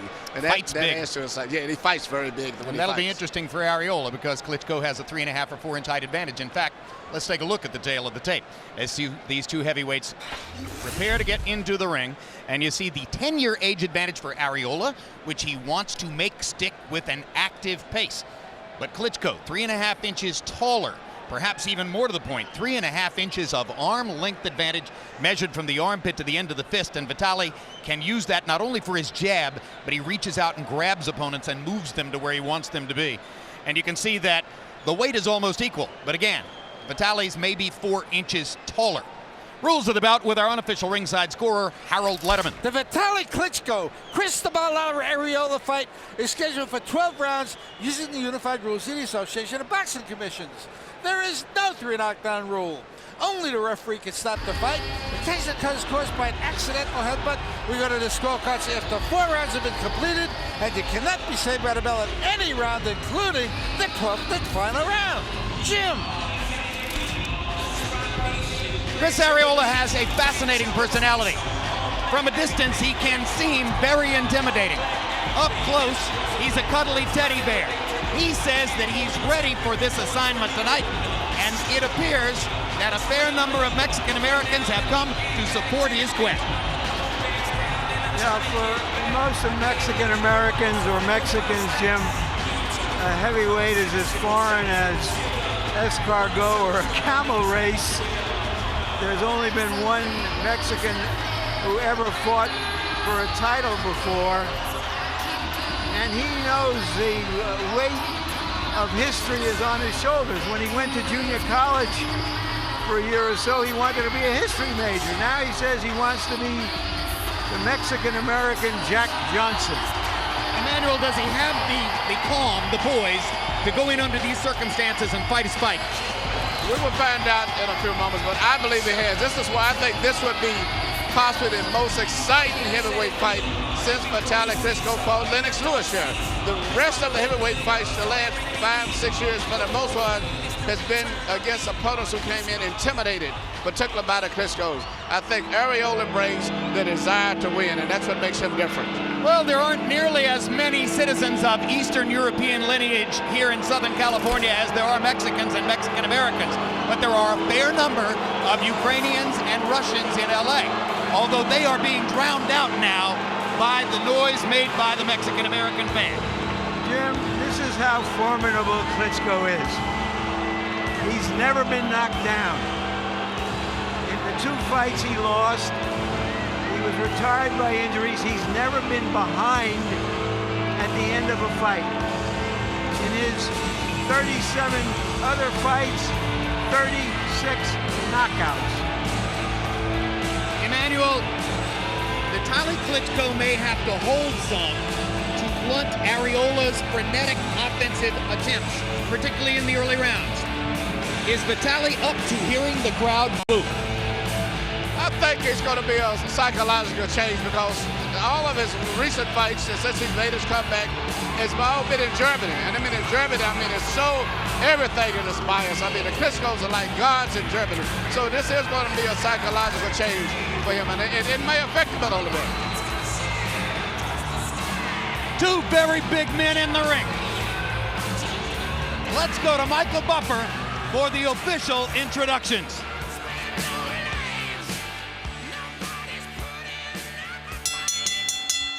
Ladies and gentlemen, good evening and welcome to Staples Center, Los Angeles, California, USA, where tonight K2 Promotions, in association with Goose and Tudor Promotions, is proud to present the main event of the evening, 12 rounds of boxing for the World Boxing Council Heavyweight Championship of the World. Sponsored by Viva Mexico, it's time to go, and Corona Extra. Sanctioned by the WBC President Jose Suleiman and the California State Athletic Commission Chairman Tim Noonan. At ringside, the 3 judges scoring this bout on the 10-point system. From Italy, Guido Cavalieri. From Thailand, Anek Hongtongkan. And from Japan, Ken Morita. And inside the ring, the man in charge of the action at the bell, veteran World Championship referee John Shorley. And now for the thousands in attendance here at Staples Center, Los Angeles, California. May the best man be victorious. Ladies and gentlemen, let's get ready to rumble!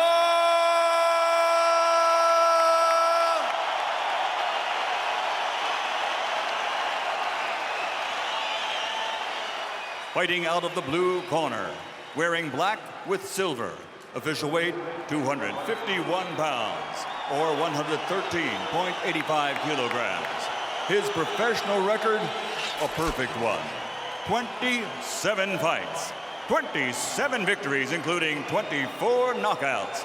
Tonight, this fighter is proud to represent his Mexican-American heritage as the challenger from Riverside, California, by way of East LA, the undefeated WBC #1 ranked heavyweight contender in the world, La Pesadilla, Cristobal, the Nightmare Arreola.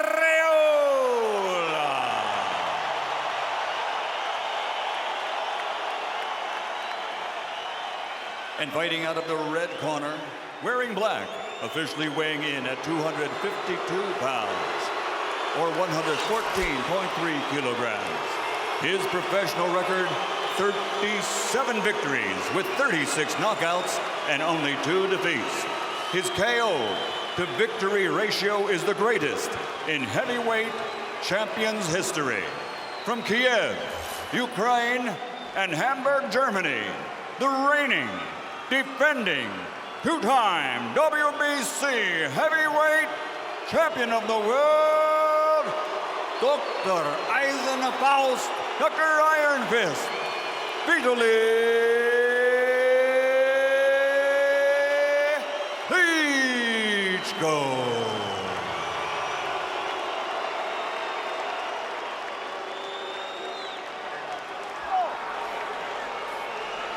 Chris.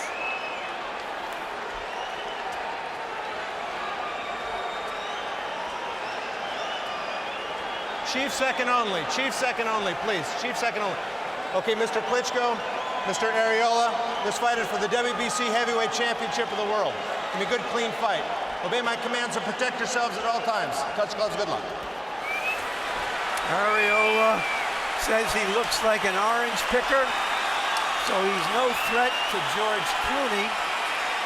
But is he a threat to one of the stalwarts of the heavyweight division in the 2000s? Can Clooney fight?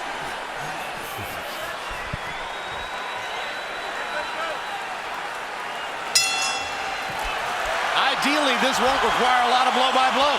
They're going to bang away. Yeah, I think it's going to be a very exciting fight. Arreola said he's going to be aggressive, and Vitali said he's going to be aggressive also. I kind of doubt it. I think Vitali's going to try to back away for the first few rounds and burn Arreola out. But we shall see. There's a right hand over the top by Klitschko. He landed a little left hook to begin the evening. Arreola so far hasn't been able to get inside Klitschko's arms. And what he's got to be careful is watching just what Vitali does now. Is he's just so busy, preoccupied with trying to figure out what he's going to do, and that's why then he lulls you to sleep and then he catches you with a big shot. Body shot by Arreola. Vitali takes one to the ribs and goes away. Well, I would say this much. At this point, Arreola has created a lot more pressure and tension for Vitali than any opponent has been in a long time. Yeah, Corey Sanders was going for a one-punch knockout. Danny Williams couldn't seem to figure out what to do against Vitali. Sam Peter didn't exist. Juan Carlos Gomez in his most recent fight got in a couple shots in the first 2-3 rounds.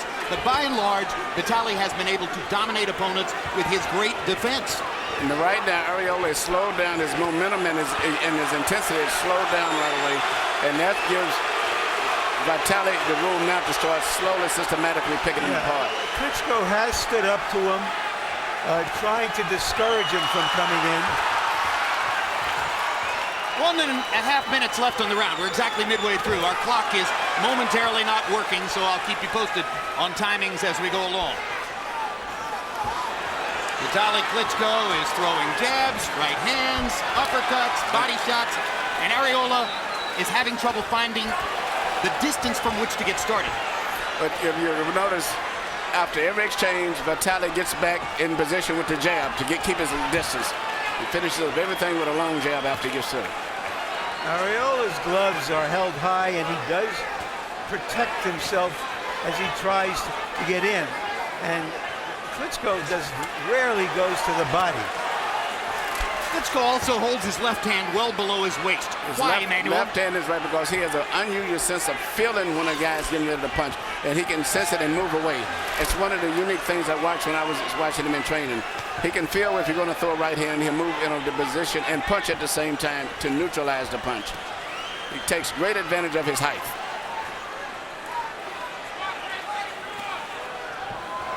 It's been a Vitali Klitschko round by and large up to now. We build Arreola to you as a guy who throws punches in bunches, and there he tries with the double jab. But the dominant action of the round has been 1 or 1-2 by Vitali Klitschko. And as is usually the case in Staples Center, a star-studded crowd has turned out as though it were a Laker game. You recognize them, Schwarzenegger and Stallone, not always such good buddies. Mike Tyson seems to be coming to every big fight in the United States these days. Hayden Panettiere is in her way as big as Tyson was. Mickey Rourke, Oscar nominee last year for his amazing performance in The Wrestler. There's Kobe Bryant, who has had some amazing nights here himself. And not too far away from Kobe, Pete Rose. Big boxing fan. To your left to cut his ass off, right? All right, deep breath. One more. One more. All right, keep those hands up, baby. Just keep working behind that stick, all right? Let's go, guys. Let's go. Get the stool. Let's go. Let's go. Get the stool. Rose is here to root for Arreola. He's buddies with promoter Dan Goosen and has been a guest in Arreola's gym. But in round 1, Vitali Klitschko 34 out of 88 to only 7 of 32 for Cris Arreola.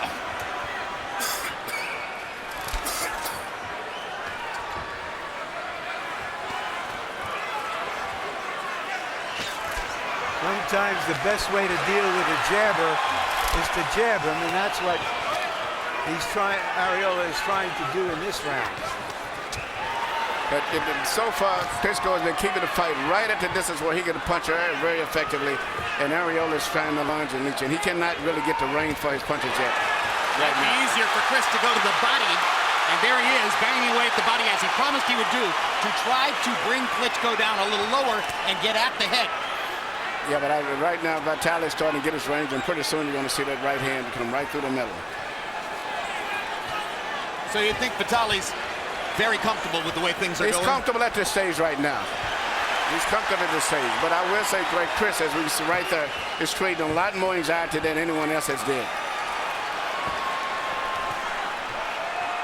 Anxiety or no, Klitschko still, for the most part, is keeping Arreola at the distance at which he wants him. Landing his jab, his left hook, a straight right hand, as you saw right there, knocking Arreola back a step. There's a body shot for Klitschko. He ain't pretty, just effective.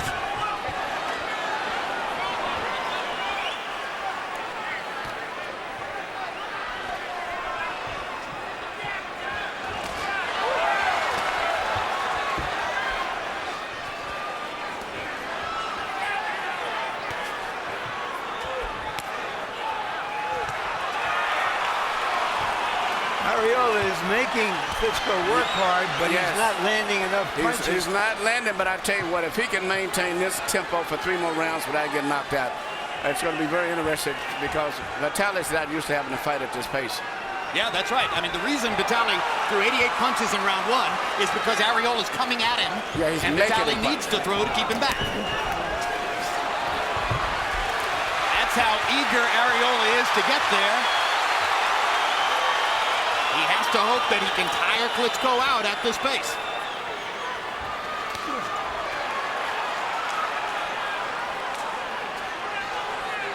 Vitali with his hands held low and apart, inviting Arreola to come in. But he has a feel of distance. Even though he has his hands low, he's always keeping a certain distance where he can just simply move back, right, and then reach in and punch. 2 good shots by Klitschko, starting to measure Arreola. At the end of the day, Emmanuel, is Vitali just more of an athlete than he looks to be? Yes, he has his own effective awkwardness, but it's very, very good. Very coordinated awkwardly.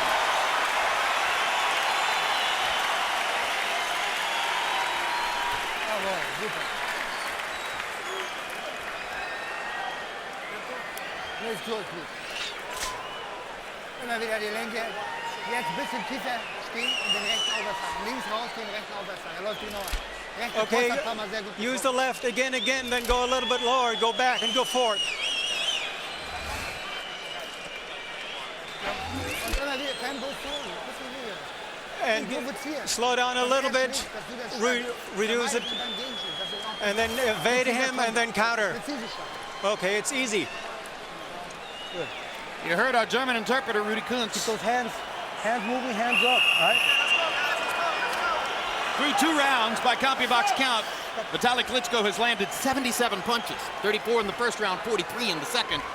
Arreola, 7 and 10, 17 connects. So far, by CompuBox count, Vitali has a 60-punch edge in landed punches. Can he keep up the pace? He's fighting with an open mouth, breathing through his mouth. My memory is Emanuele always does that. He always does that. He always has his mouth open and his right hand down, but he still can go the long distance fights still doing that all night because he maintains that certain space where he can get away with that. And incidentally, he hasn't only been able to go rounds against opponents, but he has scored late knockouts, several of them. Yeah, and he throws weird punches. He'll throw sometimes like a straight right and uppercut combination. Now he threw a looping right hand over the side. The next right hand might go through the center. The next might be uppercut.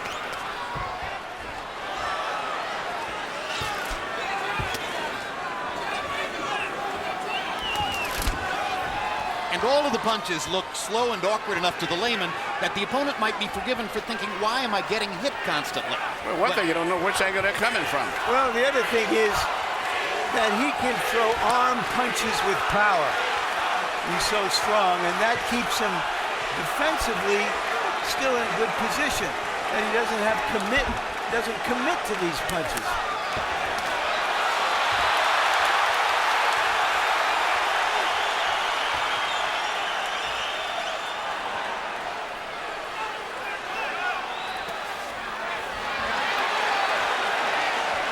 If you're an Arreola enthusiast, you may be forgiven for treating yourself to the notion that he's getting closer and maybe doing more damage. There was a smile on Chris's face there after he ducked a punch from Vitali.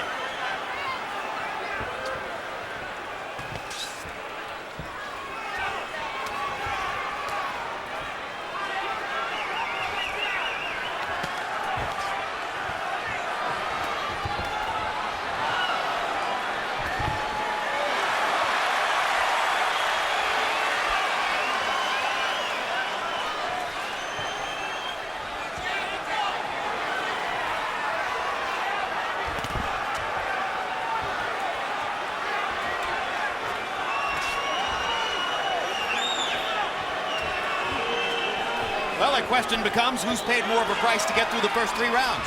Is Klitschko wearing down from all the movement and activity and throwing 90 punches per round, or is it Arreola who's getting worn down from taking a lot of leather and trying to pressure inside without getting much wear? Well, that's a good question. Well, it's Arreola. He's getting hit, and that makes up for a lot of stuff. How long can he go on taking this kind of punishment? But Klitschko is, with his PhD in sports science, a cold, calculated, cerebral killer.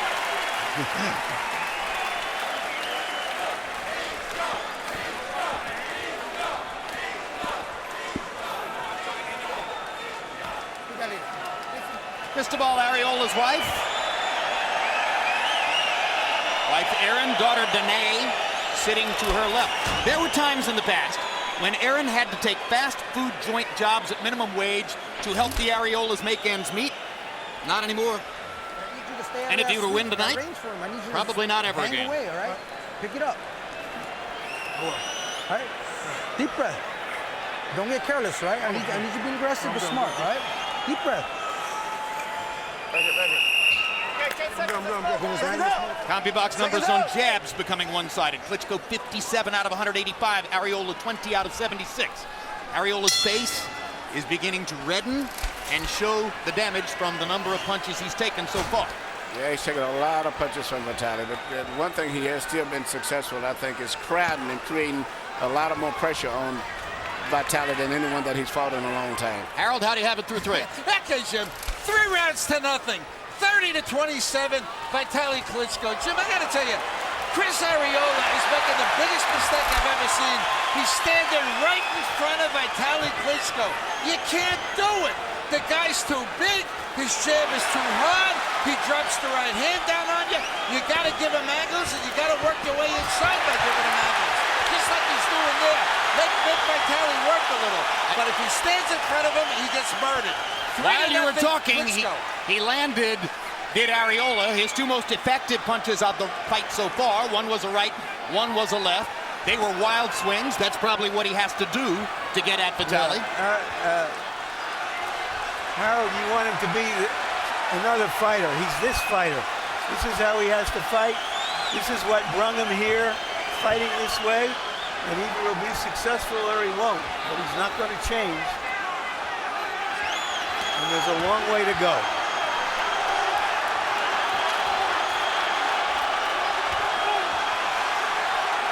Vitali depends on keeping distance. That's why he drops his hands. At this stage right now, I would have to say that Arreola is taking that distance away from him, and having his hands down may end up costing him, because to me, Arreola is fighting a perfect fight for himself, considering his limited experience, the talent, and everything. I think he's only fighting the best fight that he can fight. And the sheer determination of Arreola may be changing the fight. Certainly he has begun to get his supporters in the crowd into it here in this fourth round. Yeah, he's starting to close the distance a little, but he's still catching a lot more than he's throwing. And if he gets it tired, he's going to get hurt easier than Vitali, because Vitali can get tired, but when you have experience, it's like a second motion, a second instinct. And you can do an automatic drive and still function. Where at lack of experience, he gets tired, Arreola can get hurt very easily. Well, Klitschko, he's so tall and he fights so tall, it's sort of like he does rope-a-dope in the middle of the ring without the rope. It's hard to reach. 4 straight jabs by Klitschko. Arreola got in a body shot. Little left hook by Vitali. Right uppercut partially blocked by Arreola. It was Arreola who promised us punches in bunches. He hasn't been able to get there enough. Klitschko is the one who's throwing sometimes 3-4 punches at a time. But not really combinations, just sequences of punches.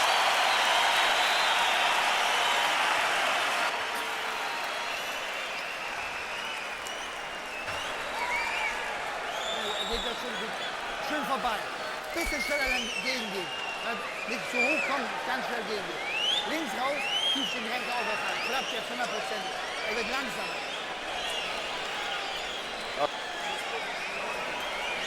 A double and triple jab, constantly moving your head. But listen to me. Don't push your punches, all right? Get your legs under you, all right? Get your legs under you. Look for him underneath a little more, all right? Oh, I'm sorry. Talk to me, baby. How are we feeling? Here you see Cris Arreola getting in close range and being effective, because Vitali has to have a little loop room in his punches. And you see a little short left hook right here that landed by Arreola simply because he's closing the gap and getting closer, where Vitali has a little bit more gangliness in his punches. By CompuBox count, incidentally, that little left hook is one of only 6 power punches Arreola has landed in the fight. And he's falling behind on the scorecards, as you see from Harold Letterman's unofficial card. But that may not be the heart of the matter. The heart of the matter is, can he keep pressuring Klitschko, get closer, and cause Vitali to make a mistake that might give him a chance to hurt him.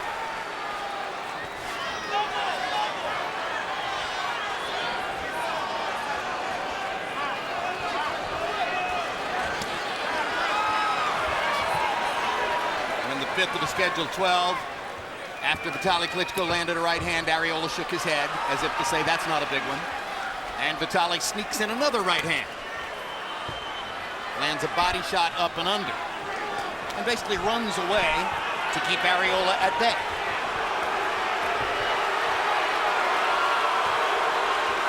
Big Vitali switching feet to turn back with a right hand. Arreola got to be very careful. He didn't get too anxious and get too careless, because he sees Vitali running and get caught with a right hand as he's running in. Yes, as unconventional as it seems, he's chasing a puncher around the ring. Yeah, but I think that's the only thing that he can do. But he's got to be aware always that Vitali can punch from a distance where he can punch at. He can hit just like that. Manages to corner Vitali Klitschko, and Vitali leans on Arreola to push him back. I have a question. He's landed 6 or 7 power punches to the body. in this round. Does he get credit for those as power punches? They should. You don't in amateur boxing, but I think you should in professional boxing.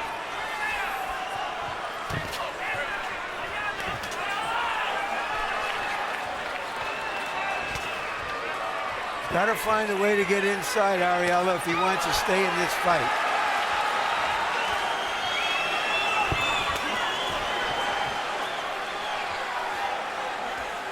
Vitali Klitschko not fighting like a 38-year-old. Maybe if you take the 4 years off, he's really only 34. There was a moment in the 4th round when it appeared Klitschko might be tiring a little. He's gotten very active again here in the 5th. Well, 4 years, of course, for when he was nursing some chronic injuries to his legs, his shoulders, and his back. But he certainly doesn't seem to be hurting anywhere now.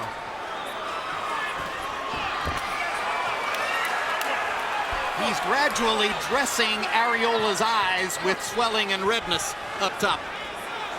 But Arreola's confidence is growing as the fight's going. Even though he's being out-punched and he's taking a lot of punches, I think his confidence is growing still.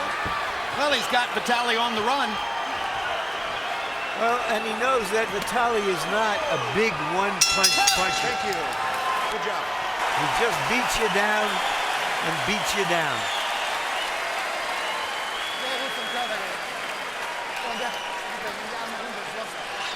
Okay, take down your arms. Take down your arms. Recover. Okay, go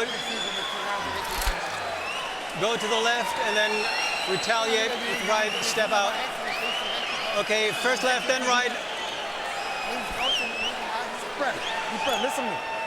Don't let him lull you into, sitting there waiting. You gotta fucking pressure him. You gotta keep coming to him, right? Yeah, but he's fucking number locked. I know. Press away from him? Yeah.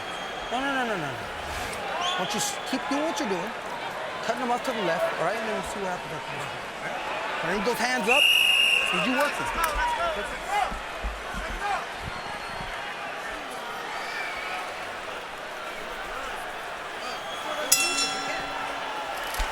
Average numbers through 5. And obviously, as Larry made clear, CompuBox doesn't mean everything. But Klitschko is averaging 33 out of 84 every round, and Arreola is averaging 7 out of 33.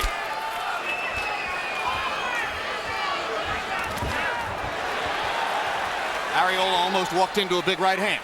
He's got to be very careful, in particular when Vitali steps off to his own right and gets Arreola trying to twist and pivot to find him, and then Vitali shoots a right hand right on the side while he's turning around. Yes, because Vitali can fire that right hand across his body very effectively. He said he had a plan A, a plan B, and a plan C for this fight, but plan A seems to be working so well, we'll never see B and C.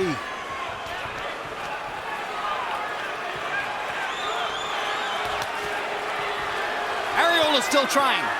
Both Samuel Peter and Juan Carlos Gomez, Klitschko's last 2 opponents, had basically given up by this point in the fight. That's right, and that makes the difference. I figured this would be the toughest fight that Vitali would have had in a long time, and it's turning out to be that. Even though he's winning it, he's really having to work, though. Yeah, he's probably not going to make Cris Arreola give up. No, he's not. He's going to have to work all the way until his fight ends, whether it's a decision or knockout.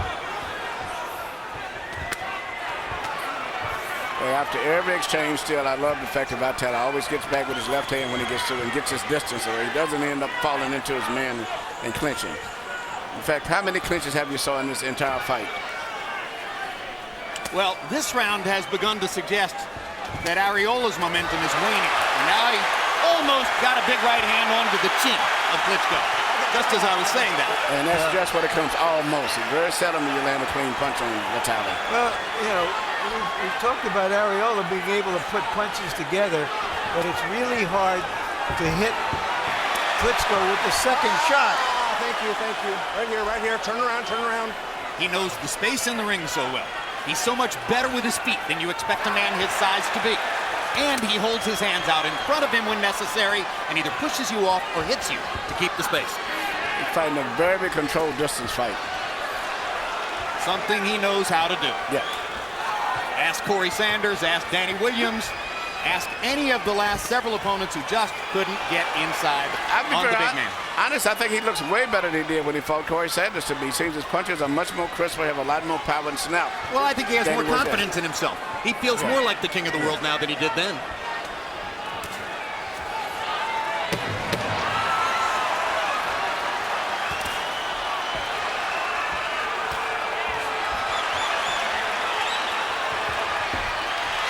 Halfway through the scheduled 12 rounds, and so far, no light at the end of the tunnel for Cristobal Arreola, despite all the ardent hopes of the crowd here in Staples.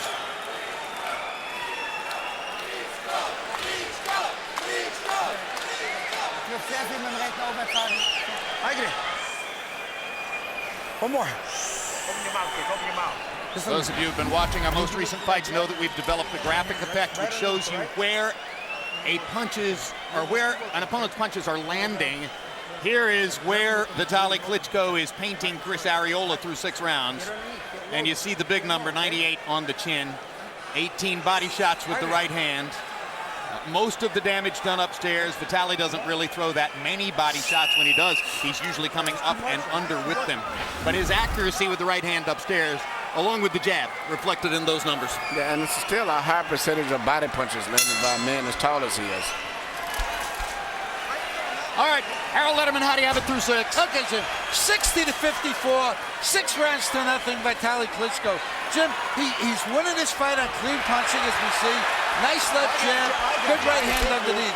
One thing I noticed, when Cristobal Arreola gets inside, Vitali ties him up. And John Shirley's really breaking him up very, very fast. I mean, he should warn Vitali for holding, because Chris needs that, that inside game. He's got to get inside and punch, and John's breaking him up real quick. So watch for that. 6-0 Klitschko. Actually, Vitali's been so effective with his punches so far, Harold, that he's held less than I expected him to. I expected him to have to fold up Arreola inside more frequently than has been the case. Well, he's had the side-to-side movement that's kept Arreola off of him. Now the Klitschko rooters in the crowd begin to chant. Brother Vladimir is in Vitali's corner as well, as no doubt you've seen. The way the division has gone, it's irresistible for boxing reporters not to speculate. Let's put it this way. You can't resist speculating on what would happen if the two brothers got into the ring with each other. They keep saying it's not going to happen, although both have been a little more flexible about that idea recently. The general consensus, of course, is that Vladimir's a better athlete, better all-around boxer, and Vitali's tougher. And they have the psychological advantage of being the older brother, if it were ever to happen, which it probably won't. Good body shot by Vitali Klitschko. It's amazing he lands those clean shots, and then he can get away before a guy can return a punch back. And that's, again, Emmanuel, because most of them are arm punches.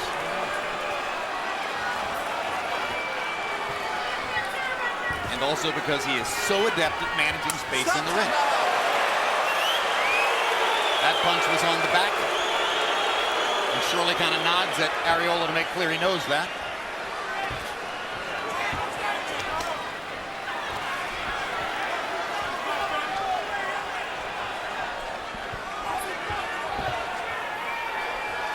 Supreme conditioning may not be supremely important to a younger athlete, but it is to an older one. And Klitschko is a supremely conditioned athlete. Well, consider this. The Klitschkos, both of whom weigh about 235, 240, 245 when walking around, they're the only heavyweights I've ever heard of who gain weight during training camp, because they come to camp in such magnificent shape that all they do is add muscle.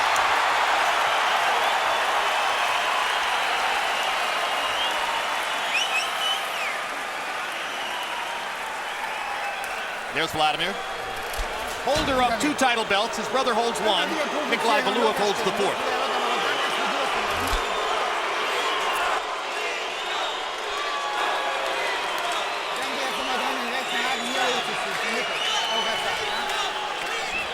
Okay, try to go to the middle. Everything is going fine so far. I tried again and again. He's missing and missing and missing.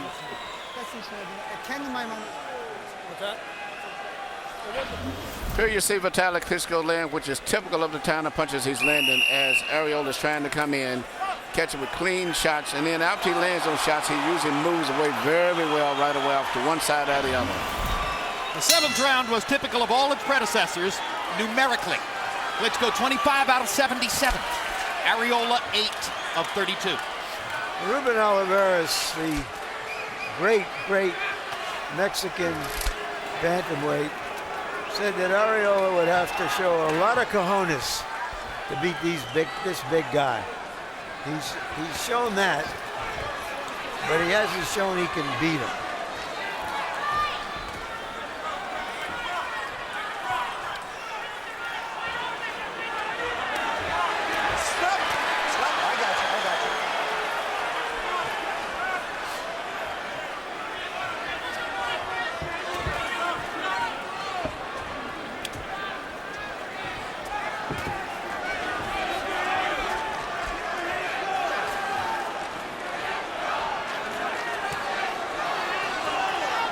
Klitschko, for the moment, has succeeded in quieting the Arreola fans. Yep, he's fighting a very smart fight. He's tired, but he's never has let Arreola take control of the fight still. And, you know, he's keeping it at a distance where he still can feel punches coming. Hard left hand by Arreola. Maybe I spoke tries too to soon. jump in and make it mean something. Arreola's just never stopped trying. And that brought his fans back. And his confidence is rising too. Watch your head, Vitali. Watch your head. Maybe he believes he's succeeded in tiring Big Vitali out with a fast pace. That was part of the plan as articulated to us.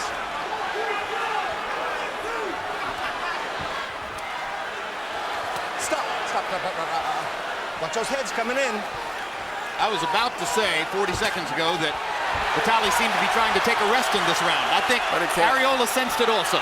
Yeah, Arreola's put a lot, and now he's creating a lot of product because he's closing that gap. And when you get close enough, Vitali still has that habit of fighting with his hands down because he normally can keep that distance. But if Arreola can continue to do what he's doing and get in close, it's going to be some problems in the next couple of rounds. You watch this. In the heavyweight division, more than any other division, you can dominate long stretches of the fight and still lose.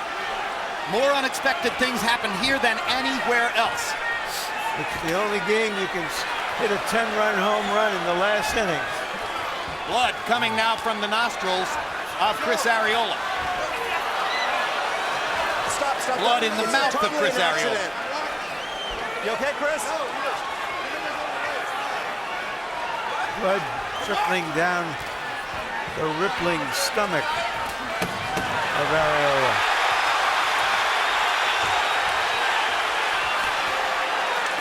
I got you. Wait. Time. Closest round of the fight.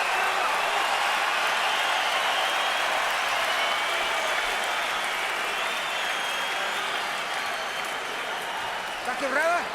Sí. ¿Ya? Okay. Listen. Hey, relax. ¿Está quebrada? Sí. Okay.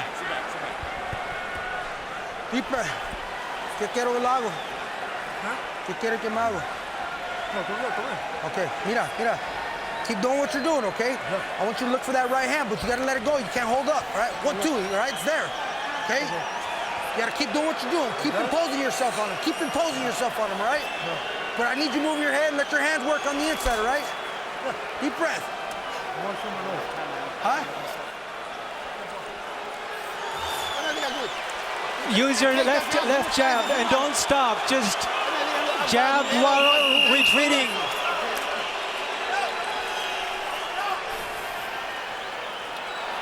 That last round produced the highest number of connected punches so far for Arreola, 13, and the lowest number connected for Klitschko, 20.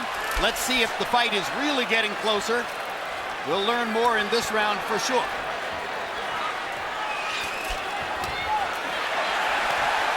I got you. Thank you.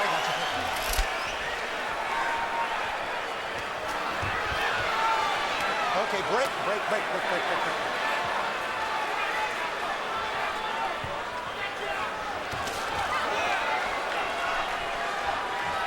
The fighter is 38 years old, as Vitali Klitschko is. There's always the chance that he goes off the diving board all at once. We've seen no sign of that tonight. Cris Arreola is 28 and still learning.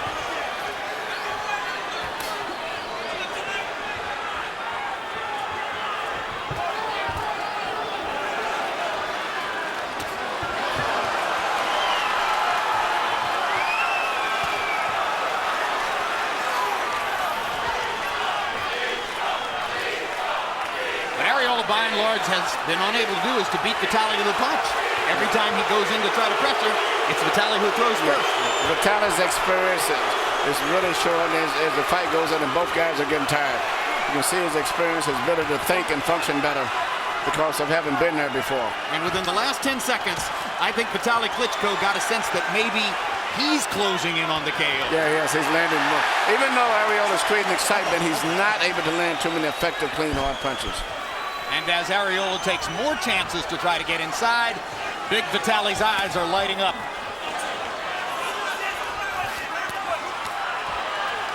Break. I got you.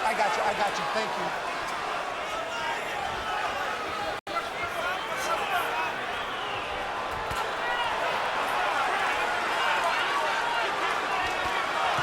Can't stop the right hand.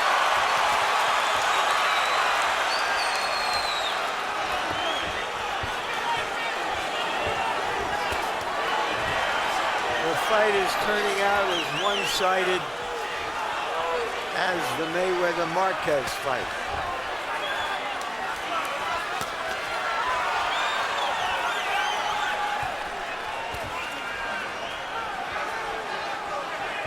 How about that quick little left hook as Arreola leaned in? How about that right uppercut? Right uppercut, looping right hand around the side. Next time maybe straight, then another right hand to the body.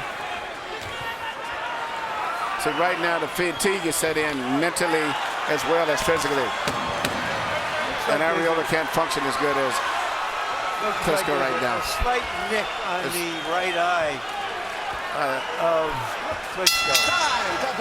I think that might be Areola's blood. I think you may be right. No, I think he has a little nick. On his right eye. Let it all hang out. We gotta take some chances, right? We gotta take some big chances, right? Deep breath.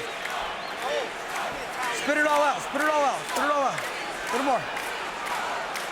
Indian, wipe his face with the wet towel. Wipe his whole face with the wet towel. Deep breath. Listen to me. Listen to me. Keep doing as you're doing. Keep moving your head. I need you working behind the jab, though, all right? Keep stepping to him. Here you're seeing Vitali Klitschko land two right hands. One is this uppercut type straight right hand, which he's a master at all these weird, strange punches that he can land. And then he changes up with another right hand, which is straight on the knuckles coming from the top. He has landed, by CompuBox count, 111 more power punches through 9 rounds, 135 to 24. Vitali Klitschko has dominated the fight. I don't know if this is any consolation for Arreola, but the only other fighter, heavyweight of Mexican descent, who fought for the title, as far as our crack research team can find out, his name was Emmanuel Ramos, back in 1968 against Joe Frazier, went just 2 rounds. Harold, how do you have it through 9? I'll get you 8 rounds to 1, 89-82, Vitali Klitschko. Jim, I tell you, I gave the 8th round to Cris Arreola. He got inside, he landed some nice shots, but around 9, I mean, Vitali beat him unmercifully, just like he's doing now with that left jab and the straight right hand and the right hand underneath. Vitali Klitschko winning this fight on clean, effective punching, good ring generalship, keeping him on the outside. 8-1, Vitali Klitschko. The ability to think is a big factor right now as I look going down the stretch. I just look in the eyes of Vitali. He is able to think so much better than Arreola right now. And, you know, Arreola may really be careful because he's been getting knocked out in the next round or two. It seems like he's getting a little careless. He's not thinking as well. And it won't be from winning one punch. It's a variety of punches that's just grinding him down now. There was a moment in the 8th round when Arreola may have thought that he was a rising tide, and to some eyes it could have looked that way. Vitali has a great sense of timing. He humiliated Arreola in the 9th round and eliminated his confidence level at that moment. Arreola is still trying, but he no longer has the same conviction about what he can do with his hands once he gets in there. And you know, sometimes you see what a guy going to punch like Vitali, you can't, because he does such a variety of punches, and when you're tired, your mind is not thinking that good, and he throws a right hand to the body, a left hook. Next time, you know, a different type of right hand. He moves and pivots on his punches, where he's punching and moving away at the same time. It's just very difficult instead of being a straightforward type guy where you can clinch and tie him up. He doesn't do that. He's steadily moving and turning and twisting. Chris Arreola is no shrinking violet. He's going past the 8th round of a fight for the very first time in his career, and he's still pressing the action, trying to get at Vitali Klitschko. He has been technically outcrafted in the fight.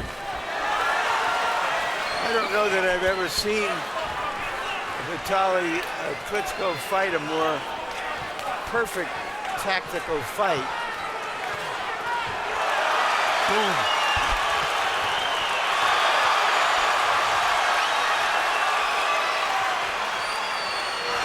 In the 8 fights which CompuBox has trapped Vitali Klitschko, he has landed more punches now in this fight than in any previous outing. And again, credit to Arreola. He's pressured Vitali all the way and made him throw a lot of punches. Too heavy a price trying to get inside on him.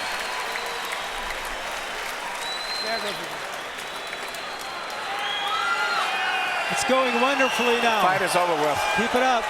I think the referee is stopping the fight. Either the referee or Henry Ramirez in Arreola's corner. And I believe it might have been Henry Ramirez who simply didn't want to see his fighter go out and get battered around. I think it was a good call, because it was just a matter of time. It was a downhill slide from the 9th round on. Yes, Arreola would have finished the fight if they allowed him to. But I think the referee made a correct decision. It didn't look like any way he could turn this around with a sudden shock.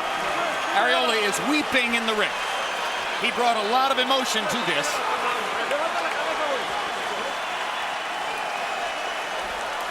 And I hope that the weeping is just disappointment and not embarrassment, because he made his mark as a competitor, if not as a boxer.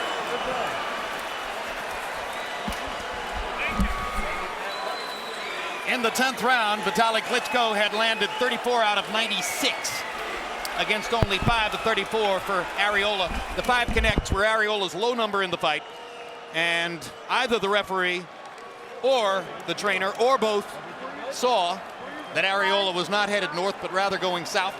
Why bother letting him take another 3 rounds of straight hard shots from Vitali Klitschko? And there's the Arreola family, and they are just as disappointed as their dad. But in every fight, there's got to be a winner and a loser, unless it's a draw. And Vitali Klitschko was a heavy favorite to win here tonight, and he showed you why. CompuBox numbers almost as one-sided as last week's numbers between Mayweather and Marquez. Vitali landing 215 more. Throwing 471 more punches. That's nearly 40 more punches per round that he threw. Vladimir looks relieved, and he's talking on the phone back to Germany right now.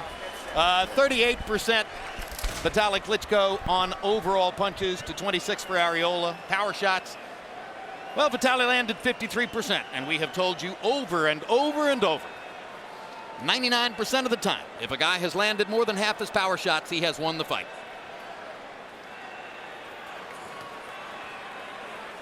Let's go up to Michael Buffer for the particulars on the knockout. Ladies and gentlemen, before we give the official time, a round of applause for the challenger who showed unbelievable courage, and he will be back as a force in the heavyweight division, Cristobal Arreola. Referee John Shirley steps in and calls a halt to the bout. The end of round 10, the winner by TKO victory, and still WBC heavyweight champion of the world, Dr. Iron Fist Vitali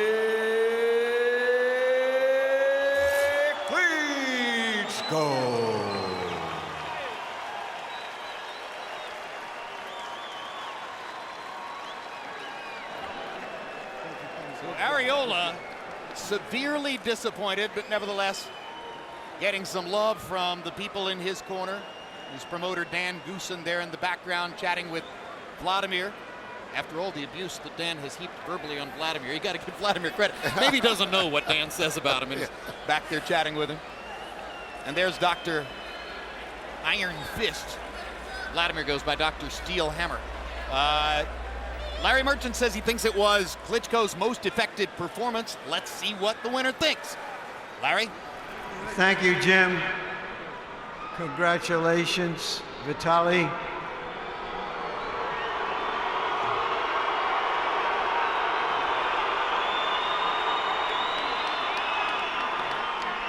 Was this fight more difficult for you than it looked? Larry, I'm sorry. First of all, I want to say thank you very much for Cris Arreola. He's very good, very tough fighter. He was real heavyweight champion in the world. He will be champion sometime. You said the other day that he has the qualities to be a champion, but right now, not right now. Was this as easy for you as it looked to us? It's never easy. We have to give the best. Cris Arreola have his chance. He have a great performance. I was very surprised. He has great chin, and actually after this right hook, it's many of my opponents go to the floor, but he still stay. Big respect. Did anything he hit with you get your attention, that he was a threat? I'm sorry? Did anything he landed on you suggest that this man still is a threat? I was very, very surprised. I have good movement, and all my left jab go to the air. I have very good prepare for the left jab.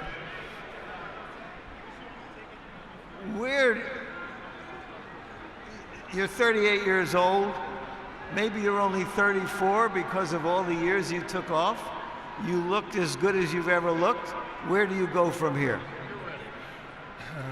Anyway, I am 38. I am not the youngest in the heavyweight division. I don't want to break record of George Foreman. I feel me very good, and I feel me like 25. Thank you. You looked it. Congratulations again. Thank you. Thank you very much for support. Thank you. Great fucking fight, man. Good performance, man. Yes. I was very surprised. All right, thank you very much. Cris, a brave effort. Why did it fall short? I don't know, man. I just want to say I'm sorry to everybody, man. I really wanted to be a champion today, man. And I worked my ass off. Fuck. Vitali's a strong motherfucker. He hits hard. And I never wanted to quit, man. That's never in me. I didn't want to quit. I wanted to go the full 12 rounds. I know it's fucking me up, but hey, I'm sorry, guys. So you didn't want it to be stopped, but obviously your trainer and the referee felt that you were taking too much punishment and you were not able to get to him in any way consistently. Nah, I couldn't get to him, man. He was fighting the fight he was supposed to fight. He ran when he was supposed to. I just couldn't get to him, man. Why? You had a plan to get on the inside and to use your superior speed, hand speed on the inside. What did he do to neutralize that? Why did he beat me? He was just a smarter fighter in there. And whatever I did, he found a way to counteract that. And he just found a way to win, and I found a way to lose. I think you gained a lot of fans in losing here for giving a great effort. Thank you very much, Cris. A todos los que están aquí, perdón por no haber ganado. Le puse todas mis ganas. Perdón, de veras. Y voy a venir para atrás. I promise I'll be back. This ain't the last you've seen of me. Fuck that, I'm coming back. Thank you very much, Cris. Thank you, Larry. Jim? Hey. All right. The emotion of Cris Arreola. Emmanuel, what is Vitali fighting for? I mean, he, aside from the fact that he's making tons of money and he's unbeatable, it's clear that his little brother has edged past him as the world's #1 heavyweight, and he isn't going to fight Vladimir, so he isn't going to become the #1 guy. Is this about them corralling all 4 belts? Is that really why he's still fighting? That's the only thing, because originally when he came back, his real hopes was really to have a fight with Lennox, because it was still Lennox. He used to discuss that with me. His dream was really having that one big fight with Lennox. That was what he wanted. And after that, I think he refocused his mind on them holding all of the belts at one time. So I think the only way that's going to happen, they'll maybe fight David Hay and Valur or whatever. But for the most part, it's not much use for him to fight anymore. But he does not intend to fight much longer. He told me that too. Regardless of what he said about the George Foreman thing, he said he just wants 1 or 2 fights. He was hoping to get Lennox. If not, he would like to have one big fight. But he's on top of the world. If he stops right now, he'll be bigger and bigger each day as time goes on. If these 2 guys, either he or Vladimir, if they collect that 4th heavyweight belt, then does he go off into the twilight, run for mayor of Kiev again? I think it's very possible. You know, you can never tell. You know, it's I think knowing when to quit is a part of being a winner. That's just like when you're gambling. That's the trick. If Roy Jones had to quit after he won the heavyweight championship, he would have been on top of the world. But instead, he had to go for more. So I really would like to see him have one fight more quit. Otherwise, he may end up with him and his brother maybe fighting. And believe me, I've saw those 2. If they did ever fight, and I shouldn't say that, it's going to be the most brutal heavyweight fight that there's ever in history. I know the makeup of the both of them, and both of them fight where they don't want to lose. And that's why they had to actually quit sparring with each other, because they was beating each other up too much. And if Germany's economy doesn't collapse, one of the biggest money fights in history, too. Larry, you began the evening by saying that you thought Cris Arreola had a serious chance against Vitali Klitschko. In retrospect, was that wishful thinking? I was out not on a limb or even a twig, but on a leaf. And I think it crashed to the floor like a big old acorn. I didn't think that Vitali Klitschko could still put on that kind of a performance at his age and with some of the chronic injuries he had before. But also a thought that has occurred to me is, what would Americans really think of the Klitschkos if they came off a ranch in Texas, or a farm in Nebraska, or the mining area or a ski of mountain in Montana, Pennsylvania? anywhere in the United States? Yeah. How would we look at them? Would we worry about their styles? Would we think they're heroic? Now, of course, we did adopt Manny Pacquiao, who's a fireball, and maybe that's easier in a not American fighter to adopt. As for Arreola, everyone was hoping or thinking maybe this is the American heavyweight who could be a defibrillator, get the heart pumping again.